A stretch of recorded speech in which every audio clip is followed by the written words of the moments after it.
just like the people out in the community, when they view you, they think that you're just getting paid for everything, and that you just got a bunch of money. So why don't you just buy a new uniform?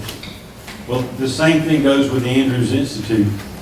They provide athletic training services to all our high schools, and that trainer services their feeder middle school, and they're providing trainers on the sidelines of our football games, and it's at no cost to the district. It's an agreement that we have that they're doing this service and giving it to us, and they're just working with us. There's no money that exchanges hands, so we don't pay them. And it's not like a bidding war or anything. So when you see that we have athletic trainers at your events or at football games, just know that that's just an agreement that the Andrews Institute has done to work with our school district as they do the other school districts in the Panhandle. So the next section on the agenda is going to be the Andrews Institute people, and they're going to come in and go over the concussions and the protocols for injuries. No, this is Kathleen, and what's the title? Sports Medicine Outreach Manager. Sports Medicine Outreach Manager for the Andrews Institute. So I'm going to turn it over to Kathleen. Good afternoon, guys. I appreciate it. I know we're hitting that like post-lunch kind of coma phase, so hopefully we'll keep this a little interesting for you here. But we're really appreciative of Brian giving us a chance to be here to speak to you all. And I will introduce the rest of the crew here in just a few minutes. But again, my name is Kathleen McGraw. I am our Sports Medicine Outreach Manager here at the Andrews Institute, overseeing our program, which we'll also talk a little bit about. But overall, our partnership with Okaloosa County, we're just really proud of. We're very proud to be the official sports medicine provider for Okaloosa County schools. So I'm excited to be here today with you. So a little bit about our program I want to touch on for you. Just I know this group, you don't get to see us as much, and it's a little bit different structure. We're going to touch on that and hit the different highlights for what that means for you as middle school coaches versus high school. That way, if you ever transition or you float schools, I don't know if some of you may be involved in multiple campuses, but that way you kind of know what's going on with us, where we are, and how we can best work together and help you, okay? So our program, like I said, we have 23 public high schools that we provide sports medicine services to, and that's in a 4-county area, and that is at no cost to the school districts or the schools themselves. We do provide additional coverage to you guys of our middle school football games, as well as other community events, local colleges, and performing arts settings. We're kind of all over the place with our staff. So we have full-time and PRN certified athlete trainers. We do provide a free annual pre-participation physical exams event. That is for high school student athletes, but I do like to mention it. They can get that as soon as they are going into 9th grade, so that is an option. And concussion baseline testing, we'll speak more about that as well. And then our Saturday morning injury clinic that is held in the falls. Usually that's mid-August to early November-ish. Your student athletes are certainly welcome to attend that. That is ages 5 and up. As long as they're a student athlete, they have an injury, we will see them. That is a free clinic visit. We do have x-ray services available at that clinic, and they are being evaluated by our athletic trainers, sports medicine fellows, as well as an attending physician. They're all on site. The x-ray services, if that is utilized, that is a billed service. But the clinic visit itself, any treatment we do there that day, and follow-up for that is free. There's no charge for that. If they get established with a provider from there, then we get back to billing. But we'll be talking a little bit more about the coverage, but first I would like to kind of introduce you to our key staff here. Again, I'm up there in Kathleen. We also have Matt McGraw here with us today. He's a regional athletic training liaison. I think many of you have seen him. He's done quite a good number of times standing on the sidelines at the Okaloosa middle school football games. So you'll see him floating around middle school and high school, as well as the rest of our team here. Our events coordinator, Bill Henry, I'd like to just point him out if there ever is a need where you would like to have athletic training services for something that we can work out and negotiate either a cost on that sort of thing. But he I don't know how he does it, but he coordinates and heads up all of our extra events that we do outside of our school coverage. Tim Dunsford is new with us as our club sports liaison, and he's floating around, and he'll be here tomorrow as well. And Julie Kellen and Mike Milligan lead up our administrative help there, with Dr. Milligan being our medical director and our director of external development. So feel free to reach out to us at any point in time. We want to be accessible to you as well as the entire community. So Additionally here, hopefully you know at least one of these guys, if not all of them, but we've got Amanda McDonald. Stand up, Amanda. Yeah. Primarily covers Crestview. Jessica Langston. Here, oh, she's not gonna stand up. Jessica covers Baker, and these two definitely do a great job helping with Laurel Hill as well. And then Nick Gutierrez is at Choctaw. Kimberly Coffey is at Fort Walton Beach High School, and MC Ray is at Niceville. So if you don't know these guys, I hope you get a chance to meet them. I'd love to interact with you. If you need phone numbers, any of that sort of thing, can definitely get you that resource. And I'll back up for a split second. My cell phone is up there. If you can read that, if not, I will just tell you, if you have a pen, 706-296-0642. That's my cell phone. So maybe don't pass it out to everybody, but pizza guy, all that stuff. But feel free to use it if you need it. Definitely want to be a resource for you on that, okay? So just real quick, Andrews Institute, as you know, we're multiple locations. We've been in the Escambia, Santa Rosa County area for a while. Multiple locations there. Our main campus in Gulf Breeze, that's it pictured there. But we're also most excited to present to you guys that we are coming very soon to Okaloosa County. And that will be located in the Fort Walton Beach area. Specifically, this is with Dr. Brothers. Couldn't be here today. He says hello though, is excited to engage and interact with you guys more. But he's in full clinic right now, but really excited. Late June, early July, this location is going to be opening for him to provide sports medicine services here in your county. So we know that's been something that we've been working towards for a long time, so we're very excited about that. He's been in the area, so he's not new to the area. He's been in the military, done a stint with the Air Force, and has been here for the last 11 years, stationed at Eglin, and then also serving in the community. And so we're all very excited to have him on board and have him available to the Okaloosa community and student athletes. So you have a flyer in your packet that we gave you, talking a little bit more about Dr. Brothers. So and that location that's opening. He is seeing patients now, so if you have a need and would like to see him currently either in Navarre or in Gulf Breeze, he can see you there and then get the follow-up back as we get that location open. So moving on, Okaloosa County, like we talked about, so we have 5 full-time ATs. They're providing coverage to all 6 high schools. We provide also coverage for middle school football games. But the take-home point here is that we want you to know that our athletic trainers are available by phone for your parents, families, yourself as coaches and administrators. However we can help you is what we want to do. Understand it may not replace being there physically on site when a bone's sticking out or an ankle is swelling or something like that. Hopefully none of those things occur, but inevitably they do, but we want to be those resources for you and help guide you and get your players back. We understand that the expedited assessment and treatment of injuries is crucial to the success of a season, because in team sports, individual sports, either way, the injuries not only impact just that player or just that one day or week, but it can really affect the whole team and the whole season. So we understand that need to facilitate the student athletes seeing the appropriate medical provider, and really access and availability is something that we take very seriously, and we want to get that care for you as needed. Okay. All right. And so our goal as a partner is, and I'll wrap up my piece here and let some other people do some talking, but we want to create the environment for and expectation of optimal performance and health promotion. That is maximizing performance but protecting the health of the student athlete. So that's what's practiced collegiately, competitively at professional and elite level. It's well proven to contribute to performance improvement and safety. So that's what we're striving for, and we want your student athletes to have that same benefits there. Perfect. I'm going to bring in Nick and let him, we're going to do a little bit of, like I said, talking, changing it up, letting different people talk so you don't just have to listen to me for an hour and a half. So, Nick? Thank you. We can clap if we want. No need to clap.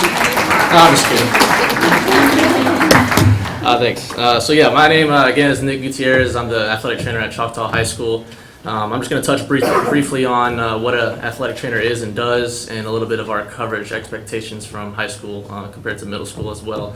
I'm pretty sure we got a good idea of what an athletic trainer does, but to give it a definition, athletic trainer is a certified and licensed healthcare professional who practices in the field of sports medicine.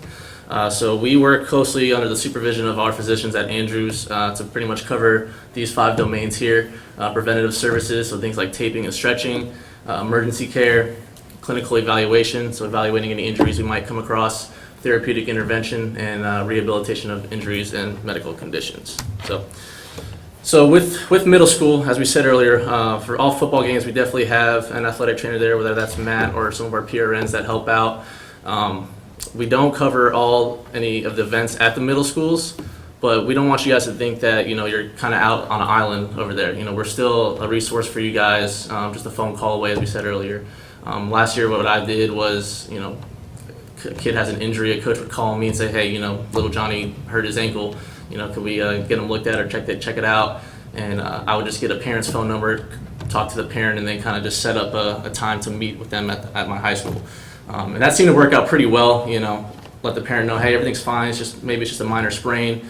Do these so-and-so exercises. Talk to the coach, say, hey, he's all right. Just give him a few days, see if he starts feeling better. Coach will call you back and say, yeah, he's feeling good, and then we get him back out to play. So it's a really quick process. It doesn't need to be complicated. It's just a simple phone call. Communication really cleans a lot of that up. Our concussion baseline testing, that'll be coming up here next month. A lot of this information should have been pushed out to you guys already. If you're not sure, get with your ADs and talk to them about it. And if you still have any questions about that, just get with your local high school athletic trainer, and then they can go over anything to help you out and get that process going. So compared to high school, our coverage over there, we are at every single home event, and we're at every home and away football game. So essentially, we're at the high school every single day, Monday through Friday, and sometimes Saturday as well. We get there about 1 o'clock, before practices, and we're at the school until practices are over or any home events are over. So that's where you'll find us. Pretty much, that's our home setting right there. That's kind of just what we do there. We work real close with our physicians, so we do facilitate any appointments that we might need to get injuries further evaluated. And if you have questions about that, like I said, just contact us again, and we can, especially with the middle school kids, we can talk directly to our physicians, and we can get something set up if they need some further care. We have physicians at all of our home varsity games. Just for that, it's a really big help, just have an extra set of eyes, hands, and a high skill set on the field. Just so we're not kind of left alone. A lot of times, we might be looking at an injury on the sideline and something else happens out on the field that we can't see. So it's good to have an extra set of hands out there for that. And then again, with concussion baseline testing, we do the same thing. The concussion testing is good for 2 years. So we try to get, as they come into high school, we try to get every 9th grader tested and then every junior tested. So it becomes kind of an easy process there. For middle school, it'll be 6th and 8th grade. So if they come in at 6th grade, take the test, they'll just have to take it again during their 8th grade year, and they'll be good to go for that. So additional event considerations. This is where we've had some misunderstandings before. I haven't found too many events with the middle schools except for track meets. So I know at Choctaw, there's a lot of track meets with middle school that gets hosted there. We're not exactly expected to cover those events, okay? But that doesn't mean we're still not there or, like I said, a phone call away to help out with anything, all right? So that's kind of been a misunderstanding with maybe some AAU tournaments or like our Kentucky Baseball Week where, our services are expected to be there, but if they're not FHSAA or one of our high school home events, we're technically not expected to be there providing coverage. Now, if that's something that you do want to have, then as you saw earlier on our staff, Bill Henry, if you just contact him, he's our events coordinator. He can work with you and try to get some coverage for a fee. That's pretty much in a nutshell where we're at, what we do at our high schools and our coverage. So if you guys don't have any questions or anything, I'm going to pass it over to MC Ray here, and she's going to talk about the healthcare team and communication a little bit. Thanks.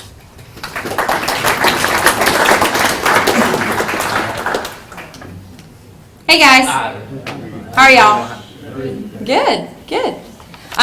So I know this is a lot of information coming to you at once, and we have to speak fairly quickly because there's a lot to cover. But something that I just wanted to break down for you guys is the definition of an athletic healthcare team. So basically, it's just a group of professionals, or us, that help to prevent injuries and promote a safe playing environment. providing medical coverage and care for the athletes, officials, and spectators. And this is just to ensure safety using accepted standards of clinical practice. So basically, there's a huge realm of everybody that's in the healthcare team. The physician and athletic trainer are your core members, and then additional members are you guys and the coaches. So that's good news. You guys are a team member, okay? But some roles that we want you guys to kind of get into with helping us as athletic trainers out at our schools is communicating practice and game schedules to the athletic trainer.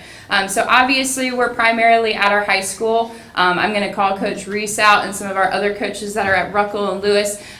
They are really, really good to call me and let me know and send me emails too about like the schedules that they have at their schools. That helps me out, and it helps all of our athletic trainers out whenever we're trying to kind of get everything ready in preseason. That way we kind of know in our mental memory, hey, this is what's going on at that school. So in the event of an injury, we can actually help and we'll know where to go and that kind of thing. With PPEs and coordination, again, this is a little difficult at the middle school level, but it's really easy for the ADs and coaches to contact athletic trainers, let them know, hey, all the physicals are up to date, they've been completed, and or if you even want to make us a copy, we can keep a copy as well. So that's really easy for us to do in coordinating. This kind of goes in the realm of communication. Communication is a huge thing for athletic trainers, and I'm going to say it about 50,000 times in the next couple of slides, so go ahead and get that stuck in your brain of what communication means to you. Parent and booster club support. So parents, as we all know, want to be in the middle of the sports realm. They want to help in the community, and they want to be really effective with what we're doing with our athletes. So sometimes you guys can even talk with them and get them talking with us about getting bracing for preventative measures for athletes. They'll even be welcome to invite us to like their parent meetings and things like that. And we're more than happy to speak with them. So feel free to kind of give us those dates as to when they're going to be meeting. We can't always make it to every single meeting, but we can try to actually be there and represent so that they know that they have a communication line with us as athletic trainers. Also for you guys, understanding your accessibility of emergency entrance.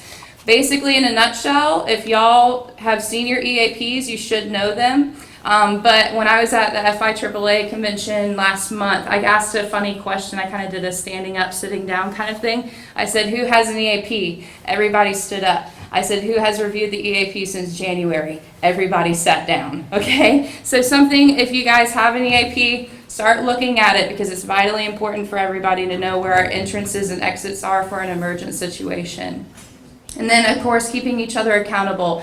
This kind of goes back into the realm of what I was saying before, but discussing the EAP with your coaches, making sure that they understand what's going on, supporting your athletic trainer and physician, and then inviting us to various parent meetings and what have you so that we can be involved with the schools. So obviously from day to day, things that y'all can do to help the athletic healthcare team is for safe direction, instruction, and training of the sports team and individuals. We obviously know that that's a given. But also adhering to the policies and protocols. If you have a lightning policy, which you all do, if you have a heat light policy, which you all do, what gold globe temp you all have, and cold tubs every school should have or should have close access to. If you guys aren't adhering to those, you probably haven't reviewed your EAP, so get on it, okay? But also having knowledge and awareness of your student athletes. Every athlete is a little bit different. Every athlete needs a little bit more, a little bit less attention. If you understand and know that about your athletes as coaches and athletic directors, it's going to incredibly affect the efficiency of care for that athlete. And then again, I can't stress enough, meeting and greeting with the physician and athletic trainer before season is really, really important because we can understand where y'all's roles are as ADs, who y'all are appointing certain jobs to in the event of an emergency, and then y'all can also get to know us and how we kind of play a role in that. With injuries and medical needs, all of the coaches in here and ADs. I think the ADs in this county, they're all head coaches for football as well. Correct me if I'm wrong. But you guys have relationships with your athletes. So in the event of a medical emergency, you guys are really good at keeping that athlete calm because y'all have created that relationship. And it's really, really important and helpful for us as athletic trainers and physicians when we're trying to assess and treat an injury. You guys can play a vital, y'all are a vital role in making sure that that athlete is staying calm in the event. And y'all can help with assist with carry, so that's always really good. ADs, if you can appoint certain coaches or even coaches, if y'all can appoint people to be in charge of medical equipment, whether that be going and grabbing the EAP or AED, or grabbing something from the kit or calling 911 to direct EMS. I mean, right there, just saying that, there's already 4 roles that I've already said. So if you're not already thinking about what your coaches are going to do in the event of an emergent situation, take advantage of that now. And then reinforcing recommendations and encouraging what we do as athletic trainers. This isn't just at the school setting, this is in the community setting. So we're, as athletic trainers, we're planted in our schools, but we're there for grandparents, for parents, for kids, for you guys as coaches. You know, if you guys can encourage what we do as athletic trainers to help protect everybody within the community, it actually really makes everything go round circle very well. Obviously, kind of going back to this, everyone plays a vital role in the health care of the student athletes. A lot of times y'all think that just grabbing a piece of equipment or making a phone call is just a little tiny thing that doesn't really matter. It makes a huge difference in the efficiency of care for these athletes. So know that, and know that you're playing a vital part even as ADs and coaches. The athletic trainer is one person in the middle of a ton of athletes, a ton of coaches, and a ton of parents. So keeping that communication line is vitally important as well. I think I've said 20 other times today, but if you guys have not already communicated with your athletic trainer that's local to you guys, go ahead and reach out. Also, you know, keeping communication with the parents. You know, us as athletic trainers at the high schools, we do keep that communication line open pretty regularly. But when we're not available to you guys, are y'all reaching out to parents in the event of an injury? So anytime that there is a medical injury or need, again, reach out to us at our schools. We're available to the high school and the middle school. So please don't be afraid to reach out to us. Even regardless of how big or small it is. I know I'm going to call Coach Reese out again. He is really good, even if it's the tiniest thing. He calls me, he's like, hey, I'm not quite sure, can you check him out? Or he may even say, hey, this kid got a little bruise or something. I think we're going to treat it like this. What are your thoughts? So feel free to contact us, kind of brainstorm with us, and we'll always be present with you guys, either whether it be on the phone or in person. Feel free to bring them on over. Optimal communication is extremely important to have a successful healthcare management team. Ultimately, you know, when we're looking at certain injuries, there's time frames that we have to accomplish as athletic trainers to get that kid efficient care. Let's take, for example, if you have a kid that has a knee injury on the field and they go down, we have a 90-second window to check the ligaments in that knee and see if there's a rupture. So 90 seconds is not really a long time. And I know that we're not there all the time, but for games and events, if an athletic trainer is available, which we are for your games, if you have already appointed coaches to help with crowd control or help with equipment or help with this or the other, if you have that in place already, it makes a huge difference for how our care and efficiency of care for that patient can go, because then we can give quality evaluation and treatment to that particular athlete. So just keep that in mind. And I believe we go to Matt.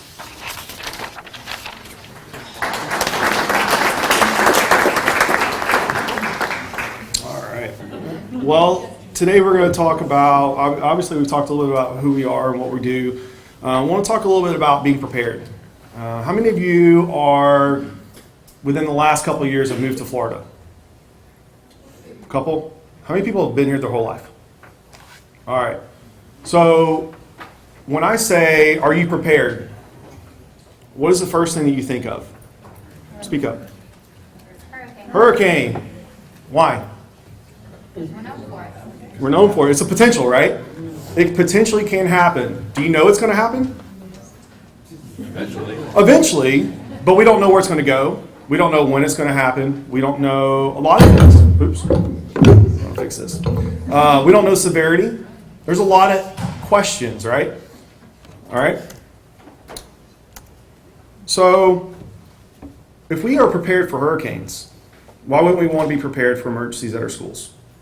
All right. You already have things in place at your schools for fire emergencies, for tornadoes, and more than likely you probably have something for active shooter and other such like emergencies. So if you don't already have an emergency action plan, that is something that we really encourage you to develop. And that's something that if you need assistance with that, please reach out to us. We'd love to help you with that, through that process to make sure that everything is thought of. Because there are a lot of things that you have to think of, much like you see the list here for a hurricane preparedness. That's a lot of things. I've been here for a total of 10 years, and like half of those things I didn't really think of. So it is good to get a lot of thoughts and a lot of other people's opinions in on these things. So we would love to help you through this process. So I'm going to go through a couple quick scenarios with you just to talk a little bit about why it's important for an EAP. The first one, it's a 17-year-old cross-country runner. This cross-country runner collapsed during training. He was diagnosed with a heat stroke at the hospital.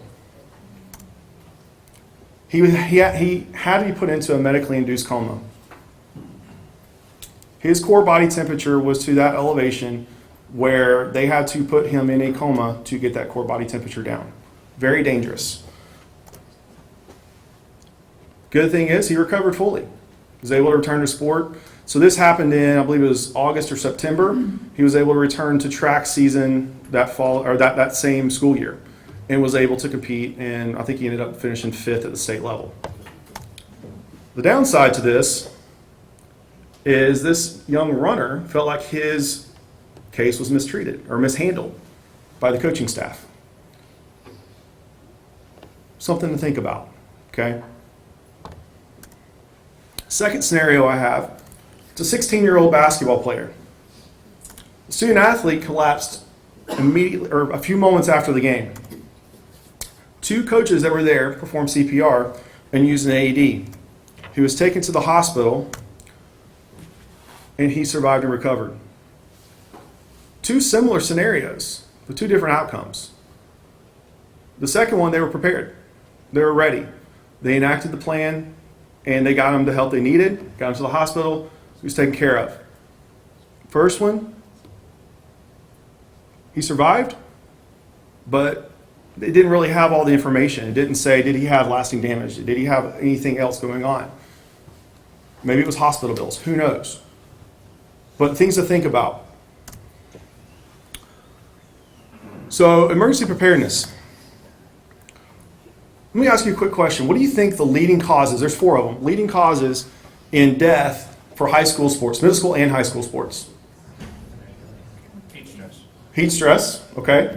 What else? Heart. What else? Who? Impact? Head injury, okay. What else?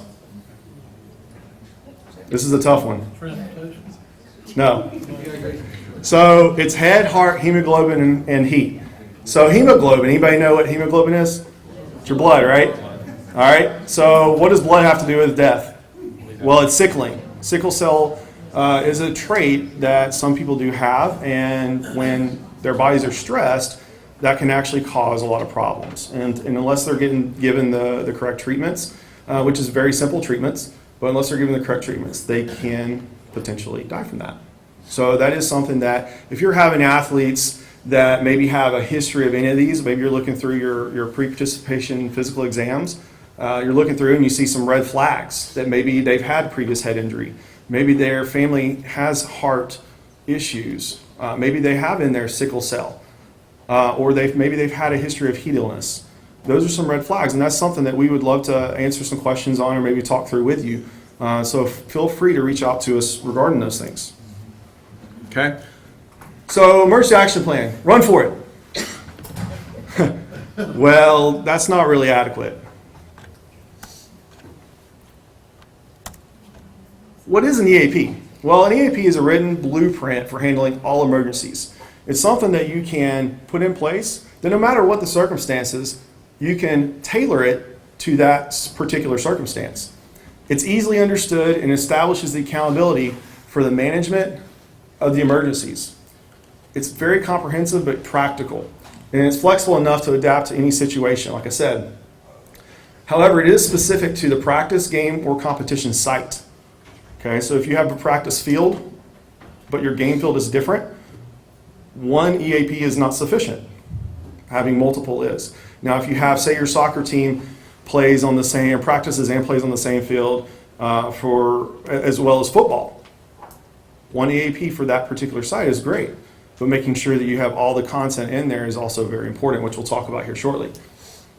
Okay, it also defines the authority, the roles, and the responsibilities. So it's very, very comprehensive of how everything must happen.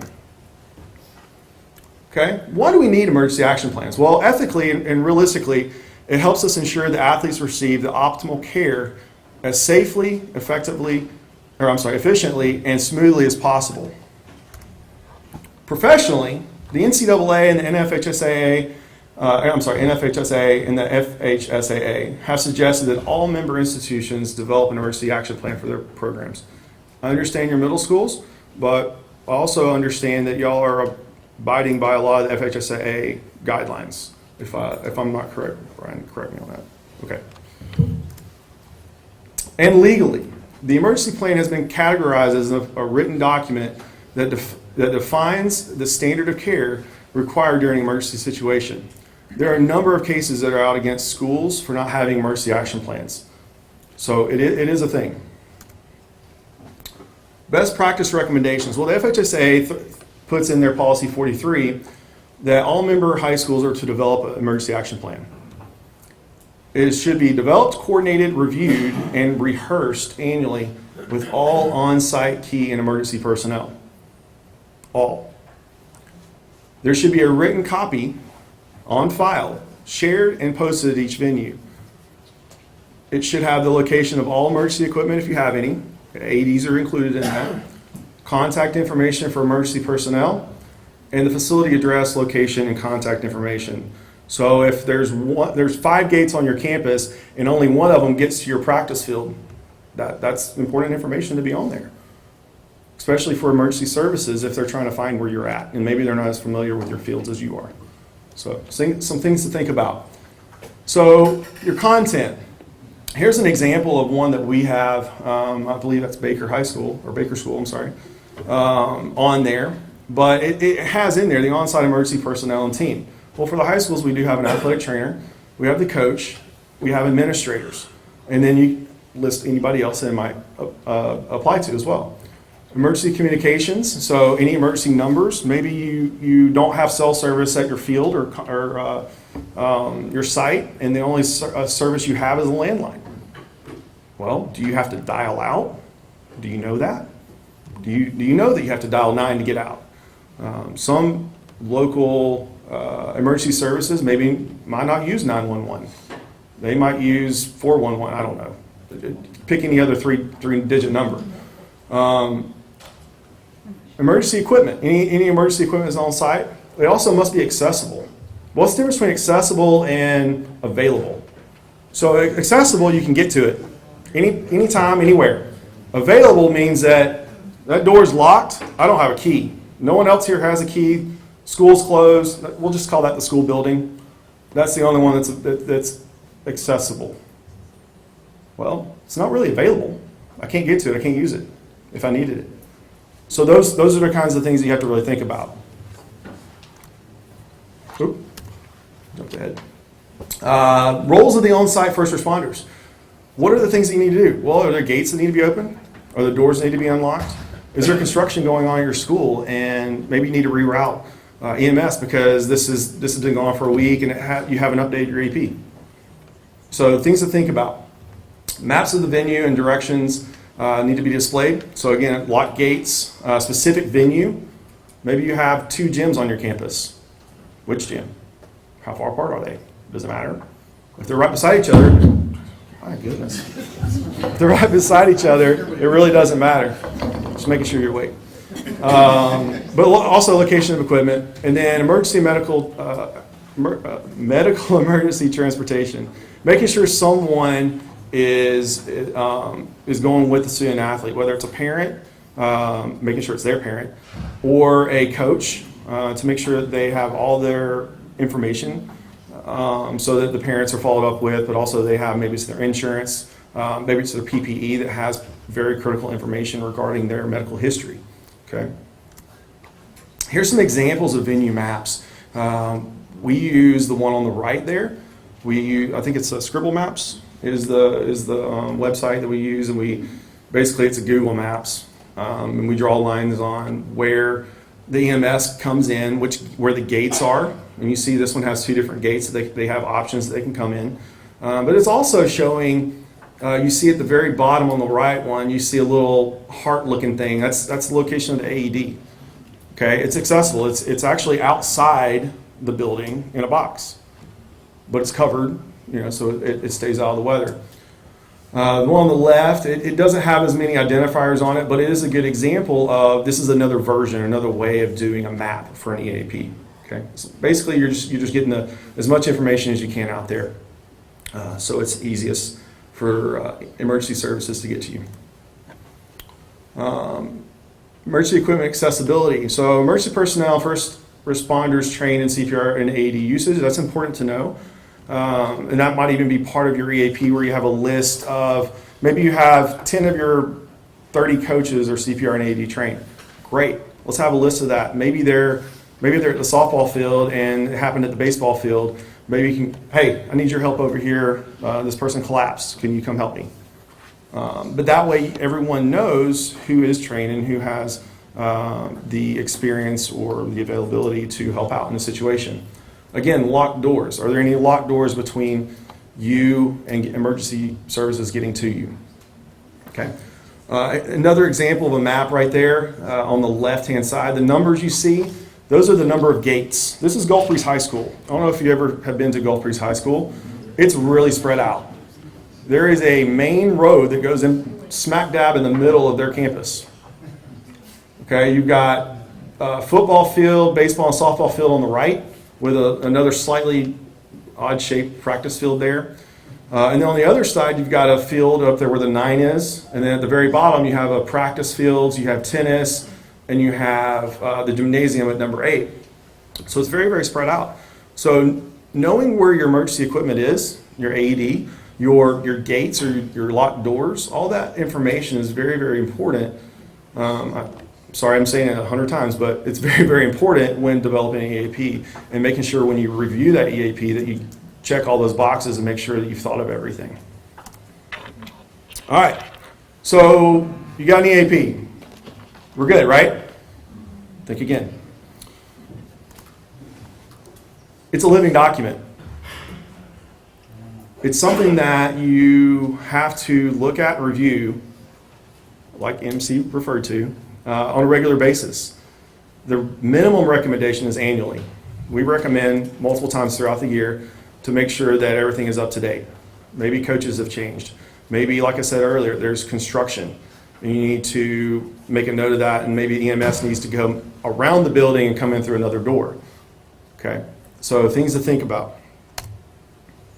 Preseason planning. That's when you're developing, coordinating with on-site first responders. So you don't have an athletic trainer that is on-site, but you can coordinate with them to help you throughout the process. School resource officer. Everyone's got one of those, right? Yes? No? Maybe? Yes? Okay, I've got a couple yeses. EMS. EMS is all over the county. And school administrators. So it's very good to help build relationships with all those different people to make sure that they understand, hey, these are our athletic fields. These are our coaches. These are the people that are overseeing the safety of our kids that are playing sports. We want to make sure that everybody's on the same page when, if we ever have to make a call. Okay. These EAPs that are developed need to be distributed to all of the responders. Okay. One of the things that we've done with all of our high schools is once we've developed ours, we communicate with EMS and we say, hey, this is something that we want to make sure you have. on site. We'd also love for you to go by our schools, check this out, make sure that the routes that we have for you are the best routes. Communicate with our athletic trainers, make sure that you can get a walkthrough on campus. We try to help build those relationships so that if emergency does arise, things go a lot smoother and quicker. Okay, know your role. If there's one coach at a practice, you're running the show. You got to know who you're going to delegate what responsibilities to. Okay, again, access to venues, lock gates, doors, constructions, parked vehicles. I think Jessica had this issue last year where someone parked in front of her gate for the EMS to get onto the field during a football game. Not a good thing. Okay, so that is something that you also have to pay attention to as well, is games and gates that maybe people might think, hey, this is a great parking spot. Okay, and then also, again, accessibility of the AD. All right, rehearse, review, and revise EAP annually. It is a living document. Mel Brooks once said, hope for the best, but expect the worst. He sang it and it was funny, but seriously, you got to hope for the best and expect the worst. And Vince Lombardi is famous for quoting, practice does not make perfect, only perfect practice makes perfect. Right? So if it's something that you go back and visit, you talk about and you review it with your teammates, your coaches, your administrators, it's something that you're going to not have to think about as much. It's going to be almost a second nature. Everyone has practice for a reason, right? You want to get better. You want to win games. You practice running the same routes 100 times. You practice running the same plays 100 times. Well, this is the exact same reason why we want to do that, is so that it becomes second nature for you if something happens and you're able to help them out. Okay. Here's some examples of people that you can distribute the EAP to. It is highly recommended that we display them at venues. What if you're not there? Maybe it's you've loaned your field out to someone to practice at or play games at. Well, making them aware of the EAP. Hey, here's the EAP. EMS will know where we are if you give them this information. If something happens, use this. Or maybe you're the head coach. Maybe you're like, hey, I can't be there. The assistant coach is going to run it. Well, the assistant coach needs to know where everything is. Well, if the EAP is right there, we're good to go. They can always refer back to that. Here's some examples of the ways that we've done it throughout the high schools. We've displayed them on a number of different things depending on the venue. You can see there for the chain link fence, there's a couple of them there. There was baseball and softball. Some that are right beside a fire extinguisher, and that's in the gymnasiums. A couple of them that are just on the wall there on the far right. That's also in a gymnasium near a door. So there's just some examples of ways and places to place these things. Another thing that we like to do, especially at the high school level, is a medical timeout. It's a little harder at the middle school level because it's usually just the athletic trainer. EMS may or may not show up before the game, so it's usually a one-way conversation. But it is something that, like when I show up to a game, I go and meet the head coaches. I talk to them. Hey, who's my point of contact if there's injuries? Because a lot of times head coaches don't want to deal with that. They got somebody else that can deal with that, or that is much better at dealing with that, because they're trying to coach the game, and I completely understand that. So help us help you by communicating with us and helping us talk through, okay, if something does happen, who is my go-to? Who do I need to communicate with? Who do I go to? We also communicate with the referees, okay, or the officials, okay? But in those conversations, we do a quick review of the protocols, okay? If something happens, this is what I'm going to do. I may need your help to do this, so I'll talk you through it when it comes around, but I need someone to be there to help me. When you have to spine board an athlete by yourself, it's not the easiest thing to do. But if you have a team of people that say, hey, I'm here, tell me what I can do to help, it goes a lot smoother and a lot quicker. Okay, so that's something that we do ask, that you make yourself available if there are things that are needed. Our core members, and this is again at the high school level, but it's also at the middle school level. Team physicians, it's not necessarily applicable, but the athletic trainer is at your Okaloosa County middle school games. EMS, if they're there, if the emergency does arise, then they are there, right? And then also the athletic director. Those are all our core members. Those are the ones that really have those conversations. Hey, if something happens, who's going? Who's going to travel with this injured athlete if somebody gets hurt? What gate are they going to come through? Is there a resource officer that's going to be at the game that can help out? There's a lot of different questions that are going to be asked that can be answered. And this is less than a 5-minute conversation. It's not going to take you away from anything else. Additional members I usually see on the right, additional school administrators or other coaches, officials. Sometimes we'll have students with us. So the more hands that can potentially help, the better. Another thing that you have to think about is, this typically happens at high-risk games, so football games, right? Well, other things you got to think about at those games is the cheerleaders. What happens at halftime when maybe the athletic trainer is going in to check on an injured athlete? Okay, who's going to keep an eye on the cheerleaders and who's making sure they know where the athletic trainer went, so they can inform them, hey, the person just got hurt. Can you come out in there and look? Okay, the coaches, officials, and at halftime. So halftime, that's a big one. I know Megs has a band. They perform at halftime. Sure, they do it on Thursday night, but it still gets hot, much like on Friday nights. It gets really hot. And depending on if they're in full gear or not, band members can get hurt as well, whether it's a heat illness or maybe they sprain their ankle or sprain their knee. Had a couple of those. So you got to remember about all those different people that are involved throughout the game, not just the athletes that are on the field that are banging heads. Okay. Another thing that you got to think about is if something does come up, much like an environmental concern, much like this lightning here. What are your plans? It's part of your EAP. It's what are you going to do? Okay, you got to get these people out and you got to get them out quick. How are you going to communicate that? Okay. After an emergency event, there should be the group of people that responded should come together and review what happened. How did the event turn out? What went well? Where can we make improvements? What can we do different? You need to take the answers that you had and the comments that you had, and you can modify. You can change your plan to better fit your needs. Okay, and then if there is something that is changed, then you got to make sure that everybody that is involved gets a new copy of the EAP so that they have the updates as well. Emergency action plan. Don't just hang it on a wall or put it in a drawer and forget about it. It's a living document that can save lives. Are you ready? Thank you.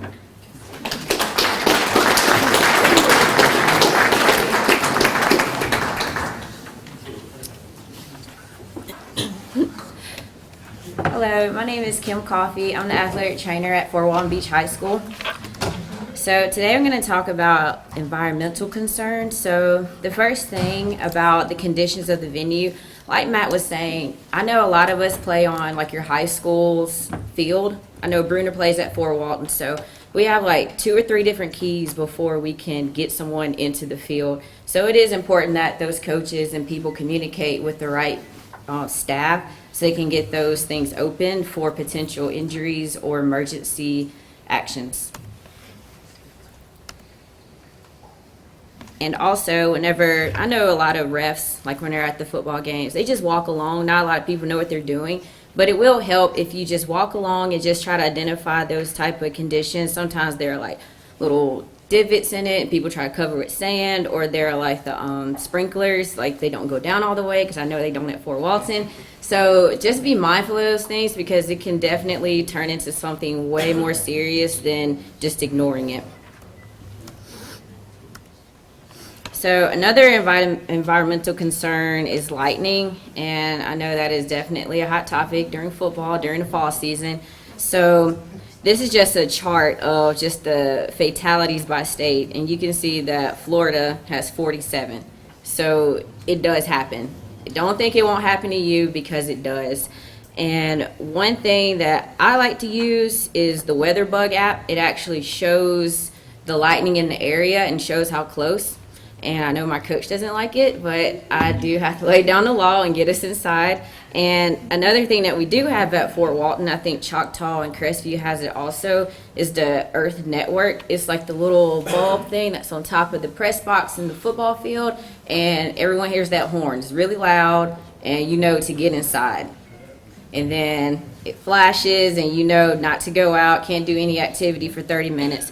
And one great thing about that is whenever a lightning flash happens, it also resets. So, you know, if you're close to one of those venues, you will know that, and you won't have to like keep up with the time on your phone. And it'll give a all clear with 3 long horns, and then it's okay to go back and practice and play.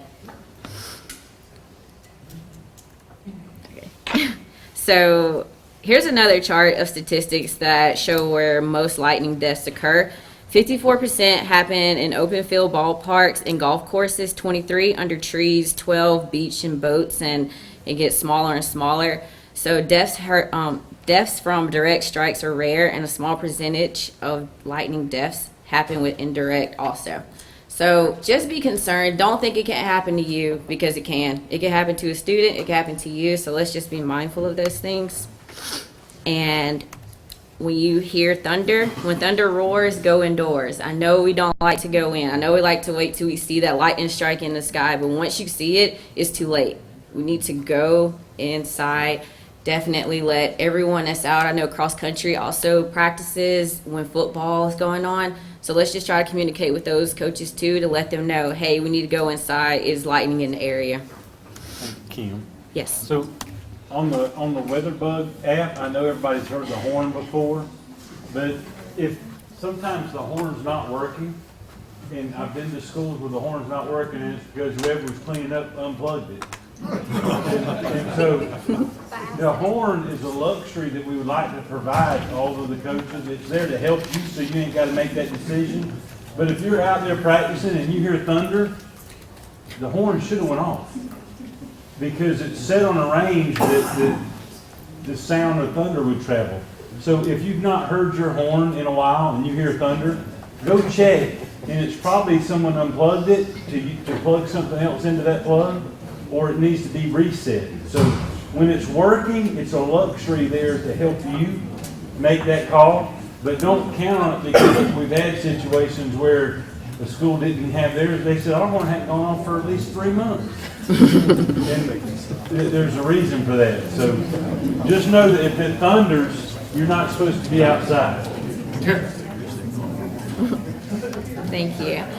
So just to go on with lightning, I know at our football games they do make a PA announcement about crowd safety, and let's definitely push those people out of the stadium. Do not let them stay. Try to get them to safe shelters, which are listed, which is, you know, our players need to go to the field house. They do not. I know baseball tries to go in the dugout, but that's not safe. So make sure, you know, everyone gets inside, library, auditorium, gym, somewhere, even in a car. And going, like I said, the unsafe shelters are covered patio, concession stand, because it's still open. Dugouts are open. Storage sheds, no. Covered batting cages, no. So definitely, let's try to get the spectators and all the players and coaches inside to a safe area. And another thing, cannot return to play until 30 minutes after that last strike. So if that last strike, you know, if it happens, we're waiting 29 minutes and then randomly one more strike happens, that it does not negate. You have to start it back over. I know it sucks, but it has to happen. So I know a lot of confusion sometimes about how long or how far away until, you know, we can go back, or, you know, what's considered, you know, a lightning strike, how close. So 30 miles, I know I do tell my coach before practice even happens, like, hey, bad weather's in the Gulf. Like, we just need to be mindful of that. So I know a lot of coaches hate hearing it as soon as it happens. So we like to just, you know, give a heads up, or just have a designated coach or equipment manager or someone like, hey, coach, it's bad weather today. Lightning's on the way. 15 miles, we'll issue a watch and just basically, hey, coach, it's still coming. It's not going away. And 10 miles, my weather bug at Fort Walton does go off, but I do check it on the app, and then I also counter that with weather bug, because people like multiple sources, like, hey, I don't like this one. Let me see another one. Okay, it's still 10 here, so we still got to go inside.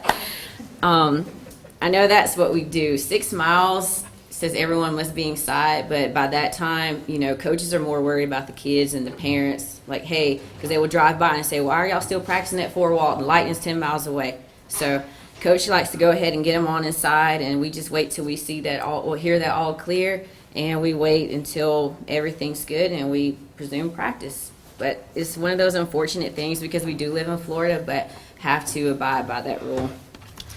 So now Jessica is going to come up and talk about heat.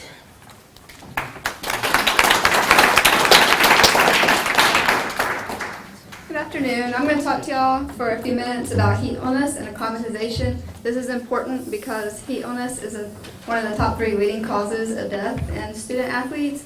You probably saw the case last year at Maryland. There was a whole big deal about the athlete that died during summer conditioning, a whole lawsuit investigation. So this is really important that it's something that we're prepared for. So the FHSAA has a policy on this about acclimatization because it takes 7 to 14 days for your body to get used to working out in the heat. So if you coach football, you're familiar with that. You have 2 days in helmets, then you get to go to shells, and then full pads. If you're not aware, cross country also has a policy that the FHSAA mandates that kids should have at least 10 separate workout sessions in before they compete in their first cross country meet. So that might be one that we're not as aware of. It's also important to note with the acclimatization that, so you have an athlete that comes out on the 5th day of practice, and it's their first day, they don't automatically jump to, or like got 5 practices in. They have to start on day 1. They have to get those full 14 days just like everybody else. It's important to hydrate. I know we preach this to the kids and tell them over and over, but they don't always listen. But it's important that they're hydrated, that they hydrate before practice, during and after. We always tell them during football season, you start drinking Friday morning. It might help you, but you should start hydrating on Wednesday. Like, you don't need to wait till the day of your event to start hydrating. Making sure they're getting the appropriate amount during practice, and then after practice they should be drinking 15 to 20 ounces for every pound that they lost during an activity. So it's important to know the risk factors for heat illness, because heat illness is very preventable and very survivable if you know what to expect, how to prevent it, and how to treat it. So there's some environmental risk factors such as high temperature and high humidity. A big one is having a high wet bulb glow temperature, which we'll talk about later, on one day, and then practicing again the next day with a high wet bulb glow temperature. Just some things related to the individual athletes.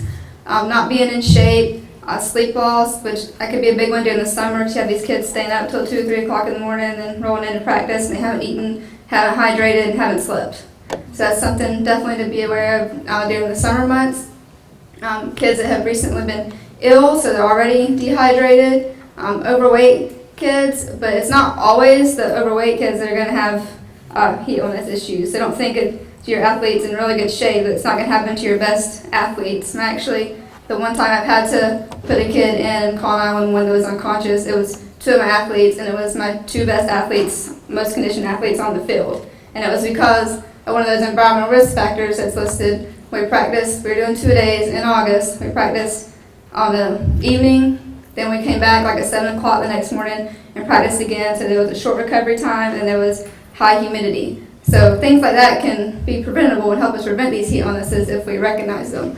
So also certain medications. We live in Florida, a lot of people take antihistamines, and then a lot of kids are on medicines for ADHD. So it's important to know that those things can increase the risk for heat illness. So like a couple other coworkers mentioned, it's important to be looking at these kids' physicals and noting those things that we call red flags that put them at increased risk for certain injuries. So the way to be prepared is all of our schools have been supplied with this cold tub, and we'll talk a little bit more about that. We also need to be able to recognize types of heat illness. So there's 4 different types. The first is muscle cramps. I'm sure you've all seen, all familiar with. Kid not hydrated, cramps up. So work out the cramp, get them hydrated and back in the game. Then the next step would be heat syncope. So they're a little more tired, tunnel vision, thought they're going to pass out. Then the next would be heat exhaustion. They're getting a little worse. Their body temperature is starting to get elevated. And then finally, heat stroke, which means their core body temperature has reached point of 105 degrees or more, and we got to get that core body temperature down. So the way we do that is immediate cooling and cold water immersion.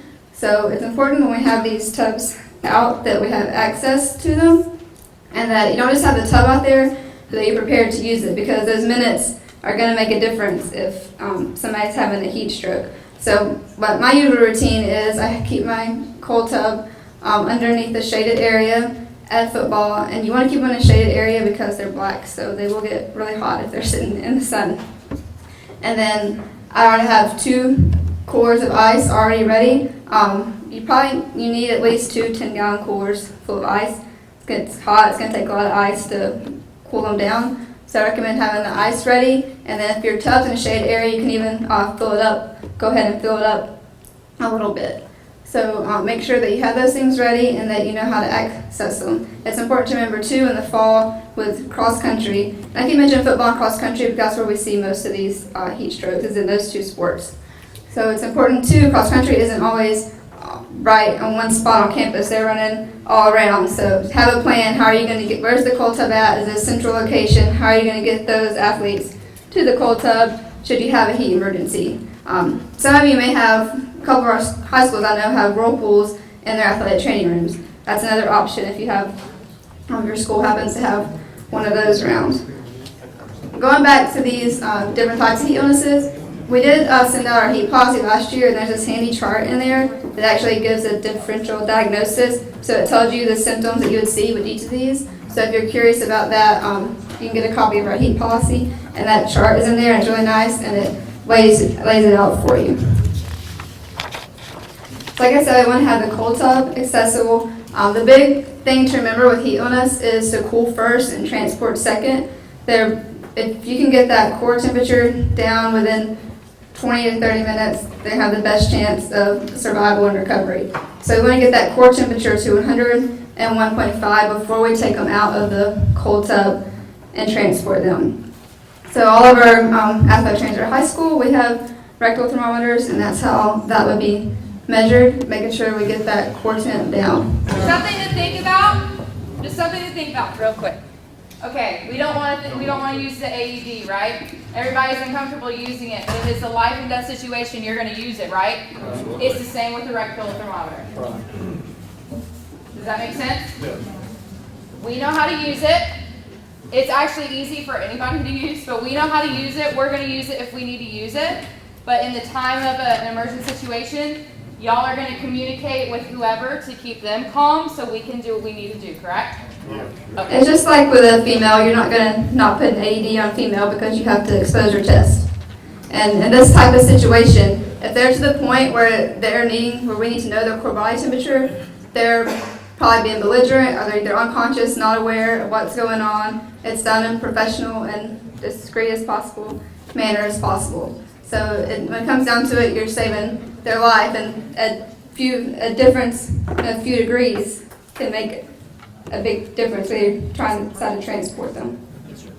Yes, it is an emergency condition where you're going to activate your EAP and call 911. And in Okaloosa County, we have a really good relationship with our EMS, so they know that if one of our athletic trainers is on site at one of our schools, that we are going to cool them first, because their protocol when they get there is normally to transport them right away. Well, in this case, we need to make sure that temperature is down before they are pulled out of this cold tub and transported, because that's what's going to save them. So in our county, we communicated that with our EMS, so they know that, and they know that if our athletic trainers are on site, that's what we're doing. So we work together, communicate that. So last year, all our schools got a wet bulb globe temperature thermometer. So this is how we monitor whether or not it's safe conditions to practice. So there's a chart that we go by, and these charts are region specific. So you may have seen athletic trainers on the sidelines with thing has a big black bulb on the top, and then if you've been to a high school football game, you might have seen the different color flags on the sideline. So this is more accurate than just using heat index. Heat index is just what it would be if I were to go outside now regularly, dressed, not doing any activity, how it would feel to me. So what bulb globe temperature takes into account more factors. It takes in temperature, humidity, wind, and solar radiation. So it gives us a better idea of conditions. So if that number it gives us is less than 82, then we know we can proceed as normal. So we're getting that green range. It's less than ideal, but we're still okay to go. A yellow range means we've got an increased risk for heat illness. So for football, that means that we're going to practice in shells if possible, take off our helmets, make some equipment modifications. And then red, that means that very high risk for heat illness. For football, that means that we're going to take off all our equipment, not practice more than an hour outside for sports, and that we're taking more rest breaks. This is to keep the athlete safe. It's not to make it more restrictive where you can't practice. Some people see this like, oh, we'd never practice in Florida if we did this. Last season, between this and lightning, it was a little rough, but most days it was the lightning that got us, honestly. It wasn't this. We only had a couple days where we ran into this, not being able to practice because of the heat. And most of the time, I'll talk about this in a minute, but you can make some modifications to your practice so that you don't run into any issues. So one thing that you can do is consider starting practice a little later. Most of the time by 4 o'clock, like we were good to go. We didn't have any more issues with the heat after that. So if you get out of school at 2:30, like we do at Baker, maybe consider doing a study hall for a little bit, then going out to practice. And this also helps with the lightning too. And then one thing that we do at our practices that really helps us get a full practice in is our at football, our warm-ups and most of our individual skills period, we don't use full equipment. We just wear our pants, no helmets, and shoulder pads, and then when we do our team, that's when we put on our full equipment. And so by the time we get to our team, which usually the weather's not an issue anymore, and we're able to move on without having to make any adjustments. Now that chart, so don't think that once it hits the yellow, that's where we're staying for the rest of the day. If the weather changes, we're constantly monitoring it. We get back into the green, we let the coaches know, and we put our equipment back on. So it's not like once we get to one area, that's where we're staying. Like I said, our goal is not to keep you from practice. We don't get any joy from telling you that we have to go inside for lightning or heat. We hate it just as much as you do because we'd rather be out there getting things done too. We do not like to have to stand there and monitor the weather for 3 hours. It is not fun for anybody. So our goal is not to keep you from practice, but we want to make sure that we're practicing in the safest manner possible. And especially important for the middle schools is we're not always present, but you all have access to this. The county has provided you access to these tools. And so it's important that when we're not around that you're taking advantage of these tools that you've been provided and using them to make sure that we're keeping our athletes safe. A couple other modifications I'm going to mention is a shaded area. So make sure you have a shaded area to rest. And then during rest time, take the equipment off. And last thing, I think Matt hit on this earlier, is exertional sickling and sickle cell. This is another thing to make sure that you make note of on athletes' physicals. Usually happens like during the first 30 minutes of exertion, the athlete can't catch their breath. You might think they're cramping. The difference is with sickle cell and rhabdo that when athletes cramping, you can feel the cramp in their muscle. With sickling, you won't feel that tightness in their muscle. That's one way that you can tell the difference. So they start getting pain and tenderness, and then it's not heat related because their core temperature isn't elevated like with the heat. This is another instance where you would want to activate your EAP and get that athlete transported. So if you have any questions about our heats, our lightning policies, our concussion policy that Amanda's fixing to talk about, I'd be happy to talk with you or answer any questions because I spent a great deal researching all of those. So if you have any questions about any of them, feel free to get in touch with me.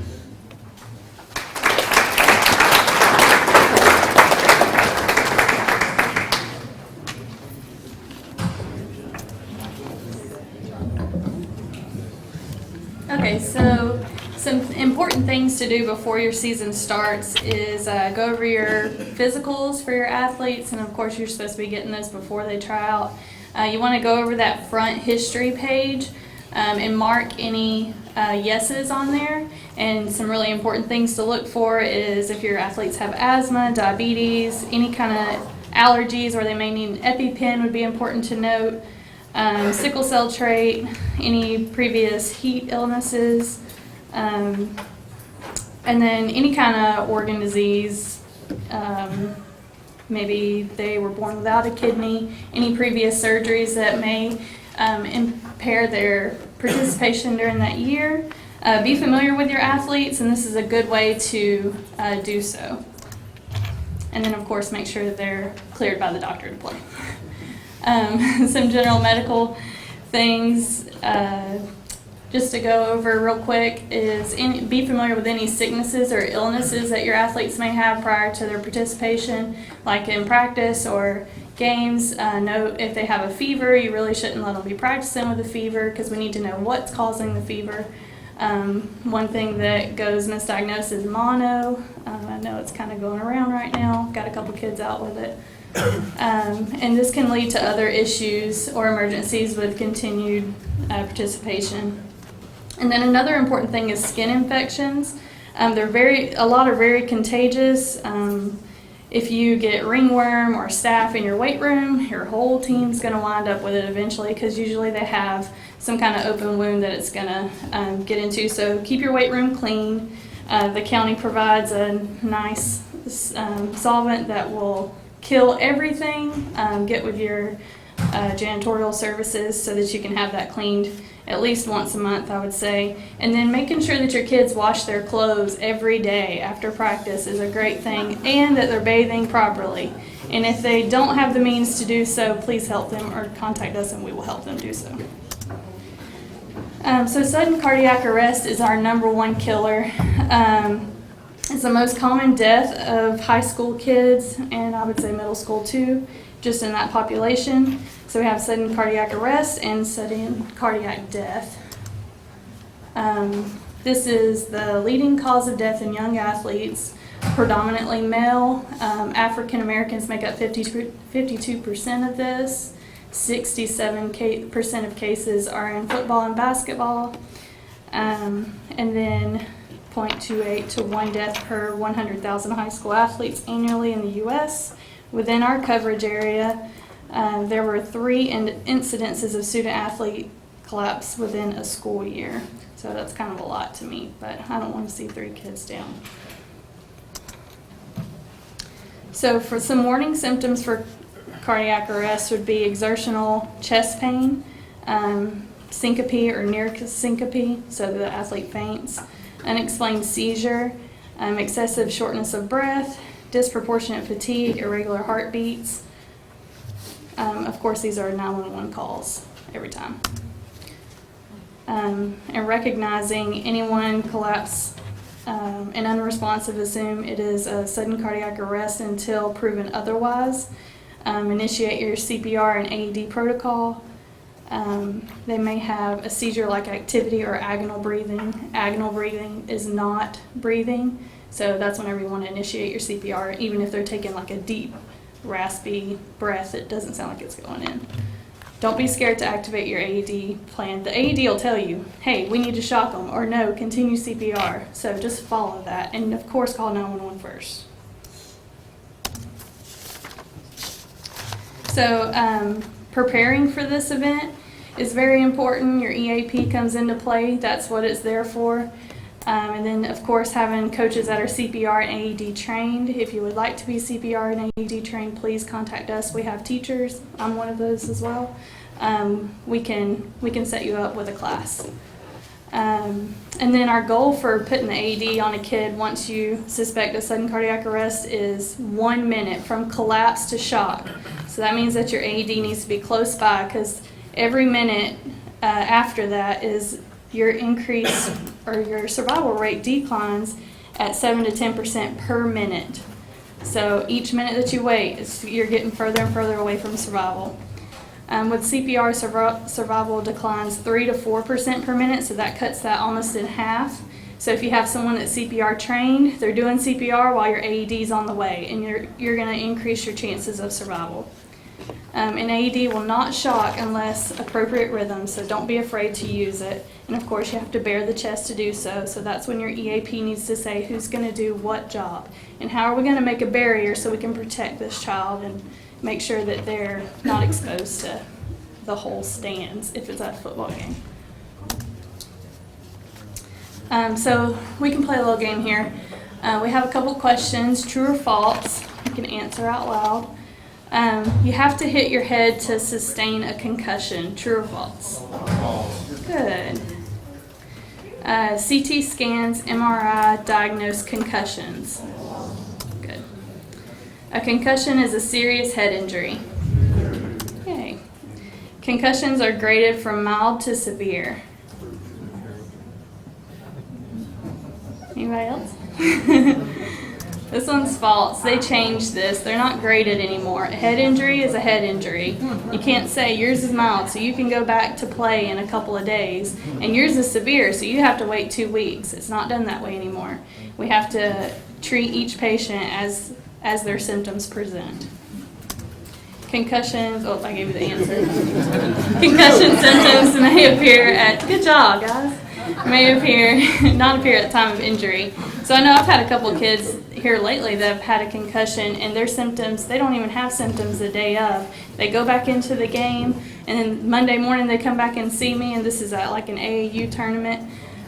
They come back to see me on Monday, and they're like, man, I got a bad headache, but I was good over the weekend. Everything was fine. I'm like, well, what did you do? I hit my head at basketball. I'm like, great. Okay, so let's go through this concussion protocol because that's what needs to happen at that time. So what is a concussion? Sports-related concussion is an injury to the brain as a result of a force. It may not be from a blow. You have different types of concussions, one that does come from a direct blow and one that does not. Those are, I guess, called counter blow and blow. I know there's coup and contra coup, but symptoms may be sudden or appear over time. So sometimes your athlete comes off, I got a severe headache, I'm dizzy, I could seeing double of everything, you know they have a concussion, easy, pull them out. Well, sometimes it doesn't appear until after the game, and maybe it's the next day. So when in doubt, sit them out, of course. Functional disturbance that is not visualized on imaging.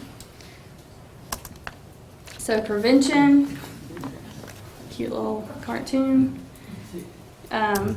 Unfortunately, helmets, any kind of headgear for other sports other than football, mouthpieces, face guards, and helmet sensors, they don't prevent concussions. You can still get a concussion even though you're taking all the appropriate precautions to do so.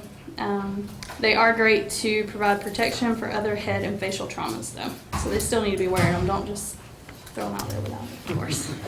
The key is working together to provide concussion-specific training and improve knowledge of sports-related concussion. It allows it to be identified, reported, and treated in a timely manner. Important to review your PPE and know which athletes have a history of concussion. We need to know, is this their first concussion? Is this their second concussion? Because we may want to treat it a little differently because it may take them a little longer to recuperate after one concussion. And how long has it been since their last concussion too? That's important to know. So when should an athlete be removed from play? Anytime a student allows or shows signs, symptoms, or behaviors consistent with a concussion, they should be removed from practice or competition. And when in doubt, sit them out.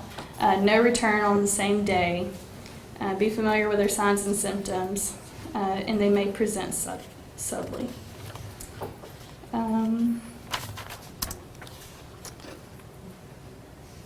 Any symptoms, you want to hold them out and refer to your athletic trainer or your physician or the emergency room.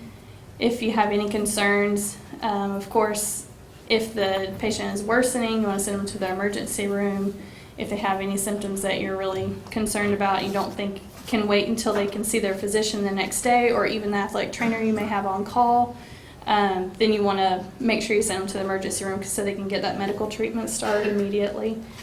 Communication with your parents. Make sure that you're talking to your parents like, hey, little Johnny, he got hit today. He was a little dizzy afterwards. We want to make sure that you're taking the appropriate care whenever they're at home.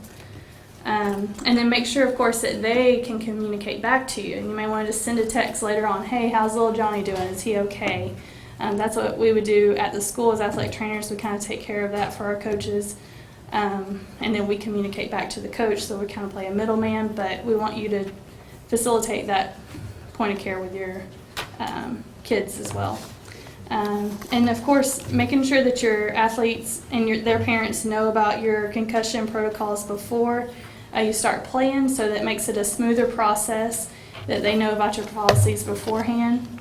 And be upfront with your parents about concussion management so that they aren't caught off guard when their child can't return to play quickly. Because they may not realize that there's a return to play that takes 5 days and all the having to go to the doctor and things like that to do that. And then you want to fill out the AT-18 form, and we're supposed to keep those on file for 7 years. So make sure you have a file at your school with all your AT-18s in there and it's the patient for 7 years. It's not like just every 7 years you can purge your file.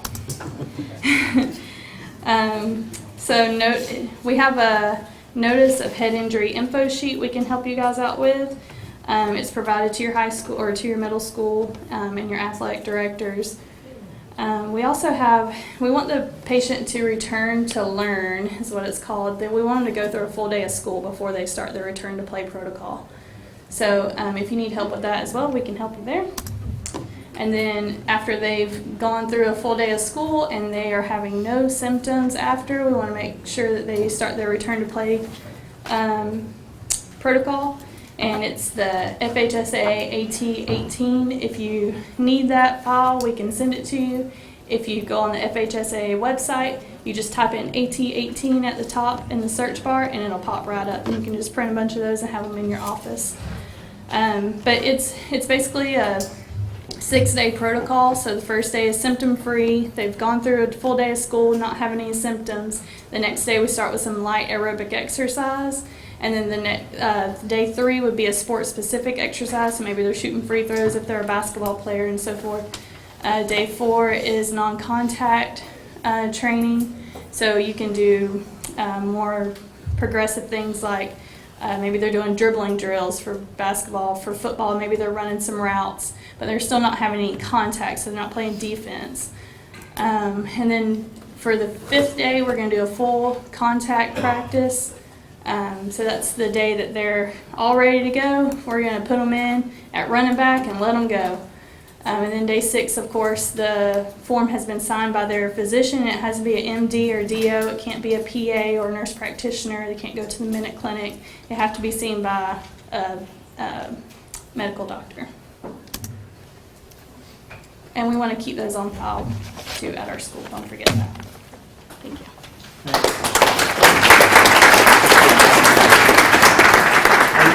On that AT-18 form, that's a return to play. It's an FHSA form. It's not ours, but we will follow that same protocol. So if you have an athlete that is diagnosed with a concussion, you don't do the diagnosis. It has to be a doctor. If they go to a doctor and they say concussion, then we're doing that return to play. So that student just can't bring a note from their parents saying, little Johnny feels better today, he can play in the game tomorrow.